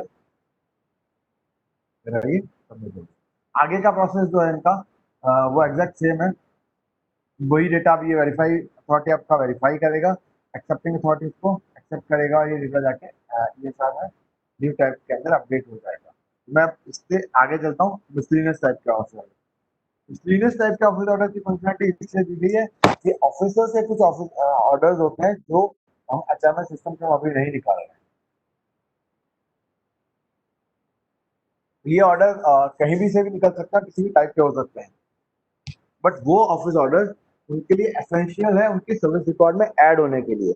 उनको सर्विस रिकॉर्ड में से अटैच करने के लिए हम ये वाले ऑर्डर सिस्टम में सिर्फ अपडेट कर रहे हैं। ऑफिस ऑर्डर आपका कहीं बाहर से निकला है, किसी और डिपार्टमेंट से निकला है, वो ऑफिस ऑर्डर आपके पास आया है, तो आपको उस ऑफिस ऑर्डर को सिस्टम में अपलोड करना है और जो ऑफिसर उससे इफेक्ट हुआ है उसमें अटैच करना है। तो इसको भी हम एक ही स्टेज पे रखेंगे। एक स्टेज के जो तीनों स्टेप्स है हमारे फर्स्ट स्टेज के, कि डीलिंग क्लर्क उस ऑर्डर को अपलोड करेगा, उसमें एम्प्लॉय अटैच करेगा, वेरिफिकेशन अथॉरिटी उसको वेरीफाई करेगा जो एम्प्लॉय से अटैच हुए हैं या जो ऑफिसर नंबर उन्होंने डाला है, जो कॉपी उन्होंने अटैच करी है वो सही है, तो सेम इन्फॉर्मेशन एक्सेप्टिंग अथॉरिटी उसका एक्सेप्ट करेगा। इस केस में हम ऑफिस ऑर्डर को डिजिटल साइन नहीं कर रहे हैं, क्योंकि जो ऑलरेडी ऑफिस ऑर्डर कहीं इशू हुआ है वो ऑलरेडी इशूड ऑफिस ऑर्डर को स्कैन कॉपी हम ले रहे हैं जो ऑलरेडी साइन है, साइन कॉपी को हम स्कैन कर रहे हैं और अपलोड करवा रहे हैं। तो इस स्टेज में हम यहाँ पे एक्सेप्ट नहीं करवा रहे। तो बहुत सिंपल सा प्रोसेस है और एक ही स्टेज में तुम्हें जल्दी से इसका डीलिंग क्लर्क वाला पार्ट देखिए। तो हम यहाँ आएंगे डीलिंग क्लर्क के पास, मिसलिनियस ऑफिस ऑर्डर का सेक्शन। मिसलिनियस ऑफिस ऑर्डर में हम गए, ऑफिस ऑर्डर नंबर सेलेक्ट किया, एग्जैक्ट सेम प्रोसेस है, ऑफिस ऑर्डर नंबर डाला, टाइप इसका मिसलिनियस होगा, किस डेट को ये ऑफिस ऑर्डर इश्यू हुआ है वो मैंने यहाँ डाल दिया। तो कोई ई ऑफिस का अगर कोई रेफरेंस नंबर है तो वो मैं यहाँ डाल सकता हूँ। देन उसकी कॉपी मैं यहाँ अटैच करने वाला हूँ। तो मैं एक डमी कॉपी यहाँ पे अटैच कर रहा हूँ की। तो मैंने एक पीडीएफ यहाँ पे अपलोड कर दी। ये ऑफिस ऑर्डर कहीं और से इशू हुआ होगा, मुझे उसको स्कैन करना है और यहाँ पे सिस्टम में उसको अपलोड कर देना है। देन सेकंड स्टेज आती है, इस ऑफिस ऑर्डर से कौन कौन से एम्प्लॉय अफेक्ट हुए हैं, मतलब ये ऑफिस ऑर्डर मुझे किस किस एम्प्लॉय की एग्जीक्यूटिव एसआर के साथ या उनकी ई सर्विस रिकॉर्ड के साथ अटैच करना है, तो वो लिस्ट मुझे यहाँ पे डालनी होगी। उसका प्रोसेस भी सेम है, मैं सिंपल प्लस पे क्लिक करूंगा, एचआरएमएस आईडी डालूंगा मैं यहाँ पे,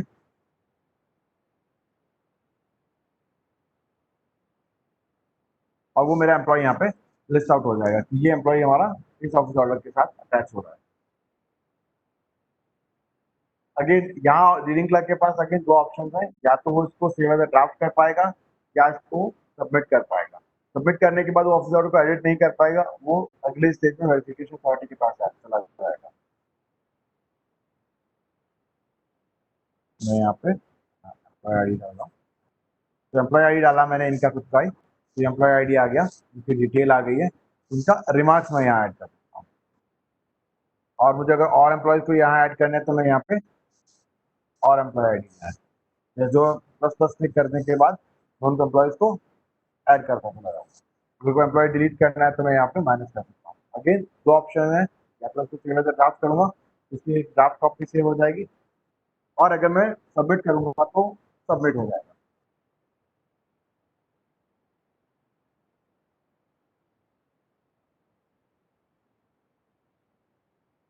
तो सेम वे ये हमारा ऑफिस ऑर्डर का सेक्शन है कि यहाँ से जब वो अपलोड हो जाएगा सिस्टम में कॉपी, तो मैं उसको यहाँ व्यू कर सकता हूँ। जो ऑफिस ऑर्डर की कॉपी मैंने यहाँ अपलोड करी है वो मेरे को यहाँ पे जो मैं डमी कॉपी अपलोड करी थी वो मेरे पास यहाँ रही थी। देन इसको मैं यहाँ सबमिट कर सकता हूँ। फर्स्ट स्टेज हमारा था, डीलिंग क्लर्क ने अपना जो ऑलरेडी साइन कॉपी है ऑफिस ऑर्डर की तो स्कैन करके अपलोड किया। सेकेंड स्टेज का प्रोसेस सेम है जो अभी तक हम सारे ऑफिस ऑर्डर में करते आए हैं, वो वेरीफाई होगा डेटा, वो एक्सेप्ट होगा। स्टेज में सिर्फ एक्सेप्ट होगा, उसको हमें डिजिटल साइन नहीं करना होगा। ये हमारा एक प्रोसेस कंप्लीट होता है। तो नेक्स्ट सेक्शन हमारा आता है कि जो ऑफिस ऑर्डर हमने अभी तक इशू किए हैं सिस्टम के अंदर, वो ऑफिस ऑर्डर जब इश्यू हो जाते हैं तो हमारे पास एक लेफ्ट साइड में मेन्यू है इश्यूड ऑफिस ऑर्डर। यहाँ पे अब हम जाएंगे इश्यूड ऑफिस ऑर्डर सेक्शन के अंदर, जितने भी आपकी यूनिट के ऑफिस ऑर्डर हैं जो अब तक इश्यू है वो आपको लिस्ट मिल जाएगी। वहाँ पे हमारा ऑफिस ऑर्डर का आईडी है, उनका ऑफिस ऑर्डर का नंबर हो सकता है, उनका टाइप क्या है, किस टाइप का ऑफिस ऑर्डर है, या उसकी डेट क्या है वो हमको मिल जाएगी। और राइट साइड में हम देखेंगे तो जो उसकी डिजिटल साइन कॉपी है या जो स्कैन कॉपी हमने अपलोड करी है वो हमारे पास यहाँ डिस्प्ले के लिए रहेगी। जो कॉपी हमने यहाँ अपलोड करी है पीडीएफ फाइल वो हमारे पास यहाँ पे डिस्प्ले है। तो कभी भी जब जरूरत पड़ने पर हम उसको यहाँ पे व्यू कर सकते हैं, वैलिडेट कर सकते हैं कि हमारे यहाँ से कितना ऑफिस ऑर्डर इशू है, जैसे हिंदी का ऑफिस ऑर्डर ये इशू हुआ तो उसको वैलिडेट कर सकते हैं। ये सेक्शन वो हुआ कि जो डीलिंग क्लर्क, वेरिफिकेशन अथॉरिटी और एक्सेप्टिंग अथॉरिटी तीनों को ये पार्ट दिखेगा कि उनको सारे ऑफिस ऑर्डर की कॉपी दिख पाएगी। लेकिन अगर आप as an employ log in करेंगे, मैं अगर सिस्टम में as an employ log in करता हूँ, मुझे अपने रिलेटेड अगर ऑफिस ऑर्डर देखना है, मैं यहाँ IRHR में CSS सेक्शन में जाऊंगा, यहाँ पे माई ऑफिस ऑर्डर का एक section, my office order section में जब भी मैं जाऊंगा तो जितने ऑफिस ऑर्डर मेरे अगेंस्ट में इश्यू हुए हैं वो मुझे यहाँ दिख जाएंगे। तो मेरे अगेंस्ट में अगर 3 ऑफिस ऑर्डर इशू है तो मुझे लिस्ट मिल रही है सेम फॉर्मेट में। अगर व्यू पीडीएफ पे क्लिक करूंगा तो जिस ऑफिस ऑर्डर का मैं पार्ट रहा हूँ वो ऑफिस ऑर्डर मुझे यहाँ पे मिल जाएंगे। तो इनके ऑफिस ऑर्डर का ये ऑफिस ऑर्डर जो मैंने हुआ था वो यहाँ पे मिल जाएगा। या मिसलीनियस टाइप का ऑफिस ऑर्डर था तो बाहर से कहीं से इशू हुआ था और उसकी स्कैन कॉपी हमने अपलोड करी तो वो यहाँ पे हमारे को दिख जाएगा। तो ये पूरे सेक्शन के इसमें हमारा ऑफिस ऑर्डर पार्ट कंप्लीट होता है। तो लास्ट 2 घंटे में हमने क्या देखा, हमने एक न्यू जॉइनिंग का ऑफिस ऑर्डर बनाया, उसको डेटा एंट्री करी, वेरीफाई किया, एक्सेप्ट किया, देन उस न्यू जॉइनिंग के एम्प्लॉय का कैरियर इवेंट अपडेट किया, सेम 3 स्टेज से गए और उसका एम्प्लॉय मास्टर हमने देखा। फिर हमने एक प्रमोशन ट्रांसफर का एक ऑफिस ऑर्डर जनरेट किया, 3 स्टेज से उसको प्रोसेस किया, एक्सेप्ट होने के बाद हमने उस एम्प्लॉय को रिलीज किया, देन पोस्टिंग ऑर्डर का हमारा पार्ट हमने स्किप किया और पोस्टिंग ऑर्डर के बाद हमने उसकी न्यू जॉइनिंग की डिटेल डाली। न्यू जॉइनिंग की डिटेल भी हमारी 3 स्टेज पे गई, वो डीलिंग क्लर्क ने एंट्री करी, वेरिफिकेशन अथॉरिटी ने वेरीफाई किया, एक्सेप्टिंग अथॉरिटी ने उसको एक्सेप्ट किया।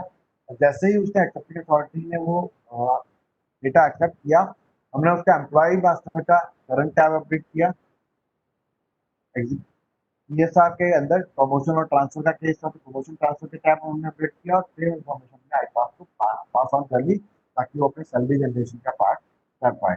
ये ऑफिस ऑर्डर हमारा जो कंप्लीट हुआ वो आईपास उस डेटा को लेगा, अपनी सैलरी वाले पार्ट में उसको ऐड करेगा और मे बी वो 1-2 महीने उसको ट्रायल मोड में या ट्रायल रन पे वैलिडेट करे, देन उसको एक्टिव यूज करना शुरू करें। थर्ड टाइप का ऑफिस ऑर्डर हमने एग्जिट टाइप का ऑफिस ऑर्डर इशू करा, वो भी हमने 3 स्टेज से निकाला, डीलिंग क्लर्क ने एंट्री करी, वेरिफिकेशन अथॉरिटी ने वेरीफाई किया और एक्सेप्टिंग अथॉरिटी ने एक्सेप्ट किया। देन हमने सीनियर्स टाइप का एक ऑफिस ऑर्डर कंपोज करके देखा, एक लीव टाइप का ऑफिस ऑर्डर हमने कंपोज किया।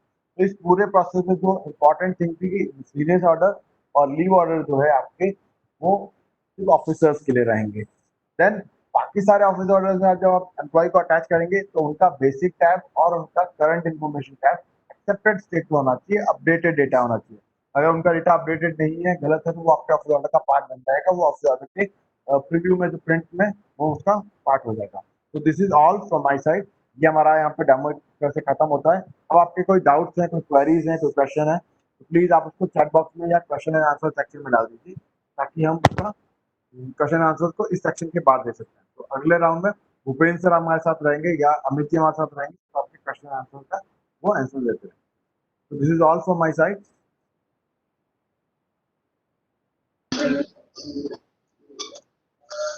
हेलो। हाँ, जो है आपके क्वेश्चन आंसर जो आपने अभी तक लिखे हैं, आप और चाहें तो आगे का आप लिख दीजिए। तो अभी एक किशोर कुमार महाराणा जी ने लिखा है, please share the screen recording. ये जो आपकी रिकॉर्डिंग हो रही है ये या इसकी सिमिलर जो हमने सेशन किए इससे पहले, ये रिकॉर्डिंग आपको अवेलेबल करा दी जाएगी।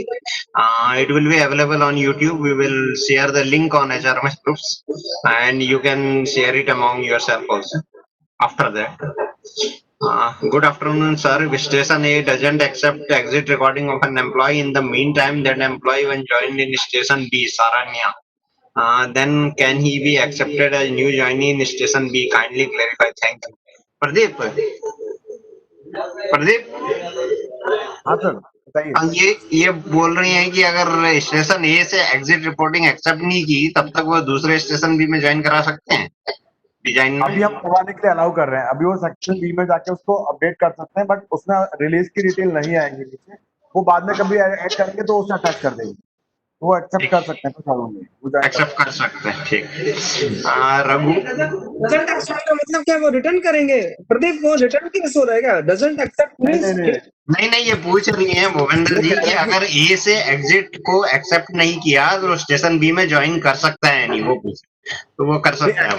एग्जिट जो है हम सिर्फ रिलीज मार्किंग कर रहे हैं कि आपका एम्प्लॉय यहाँ रिलीज हो चुका है, क्योंकि उनका ट्रांसफर ऑर्डर ऑलरेडी निकल चुका है और पोस्टिंग ऑर्डर भी निकल चुका है, तो पोस्टिंग ऑर्डर के अगेंस्ट वो दूसरी लोकेशन पे ज्वाइन कर पाएंगे, पोस्टिंग ऑर्डर के अगेंस्ट वो ज्वाइन कर पाएंगे। रघुपत रोनी श्रीनिवास राव, इन्होंने तो कुछ लिखा नहीं है, टप्पा टप्पा आ रहा है। क्वेश्चन एंड आंसर में लिखा है किसी ने। प्रदीप ना पहली जगह से रिलीज हुए दूसरी जगह अलाउ नहीं करना है, इसका ध्यान रखना। ठीक है सर, तो ब्लॉक कर लेंगे हमेशा, अदरवाइज वो आदमी दो जगह पर free हो जाएगा। जैसे मान लो कि ट्रांसफर हुआ, उसने यहाँ से रिलीज दूसरे का ज्वाइन कर लिया, यहाँ से उसका रिलीज होना जरूरी है ऑफिशियली यार। ओके ठीक है sir, please link that link. Okay. Kanchan Guha, question and answer. Sir, may I get the user manual, please? Yes, user manual will be shared in the HRMS groups. You can get from there. DPO Khurda, is there no provision to cite reference letter, office order in office order? Actually, these are not letters; these are office order. In this reference letter, if you can want, you can put it in pre-note.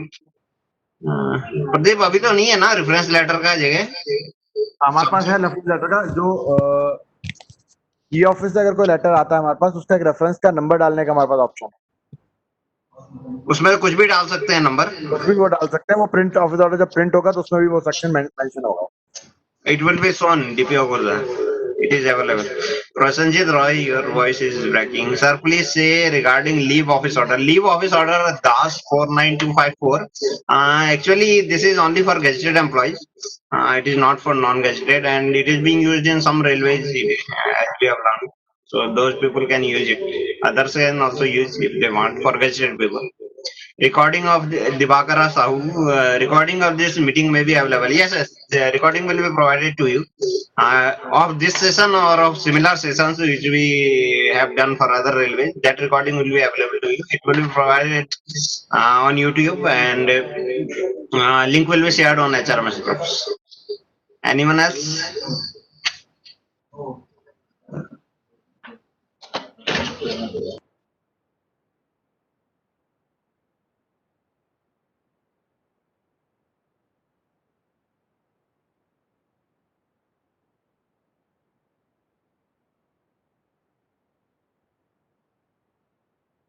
Verified through the records of income tax department. Tushar Gandhi CK साहब ने लिखा है। No sir, this PAN number is not verified through records of income tax department, but we don't allow duplication. So if it has been entered once, it is available in our system, it will not be allowed. Will accepting authority be required to see physical documents? Yes sir, that can be done in their as per the practice. If he wants to see the physical document, he can see. After that, he can upload the order. नहीं कुछ और लिखा था, ये तो बोल दिया। और ट्रांसफर नहीं, ये for transfer and instruction is issued by field department. How will this be linked into the module? Instruction तो मैं तो समझ नहीं है, उनको बात करा देते सर से कर ना है लॉग। और नीचे एक बार दिखाई public. Is there are only two levels like OS and SPOG? Provision for only one step verifying and accepting may be extended. क्या करेंगे? वैसे जगहों पे डीसी और वीए करेंगे, DC will be the same. ऐसा वर्कशॉप होता है, जैसे वर्कशॉप में केवल एक पर्सनल ऑफिसर है, उसके अंदर मान लीजिए एक चीफ ओएस या ओएस है। DC and VA can be merged always. DC and VA, both the role can be played by same staff. Okay ठीक है, मतलब कोई दो लेवल मर्ज करना पड़ेगा, because otherwise it will not be possible. Sir officer का एक रोल तो होना जरूरी है सर, क्योंकि बिल्कुल है एक रोल। हाँ वही एक रोल तो देना है। DC और VA can always be merge sir, एक आदमी का दोनों लॉगिन करना पड़ेगा सर, एक बार DC लॉगिन करेगा, एक बार VA लॉगिन करेगा। अच्छा ठीक है, मतलब system will allow same person to be DC and VA। Yeah agreed sir, वो गस्टेड में खूब होगा सर, गस्टेड में एक ही दोनों काम करता है बहुत जगह। हाँ इसीलिए हम पूछ रहे हैं। या सर वर्कशॉप वगैरह में सर टेक्निकल स्टाफ यदि कम होता है तो एक ही क्लर्क को देते हैं, उसी को बोलते हैं दोनों काम करोगे, ये खूब करते हैं sir. It can be done, it provision is there, it can be. Okay thank you. Okay, sir.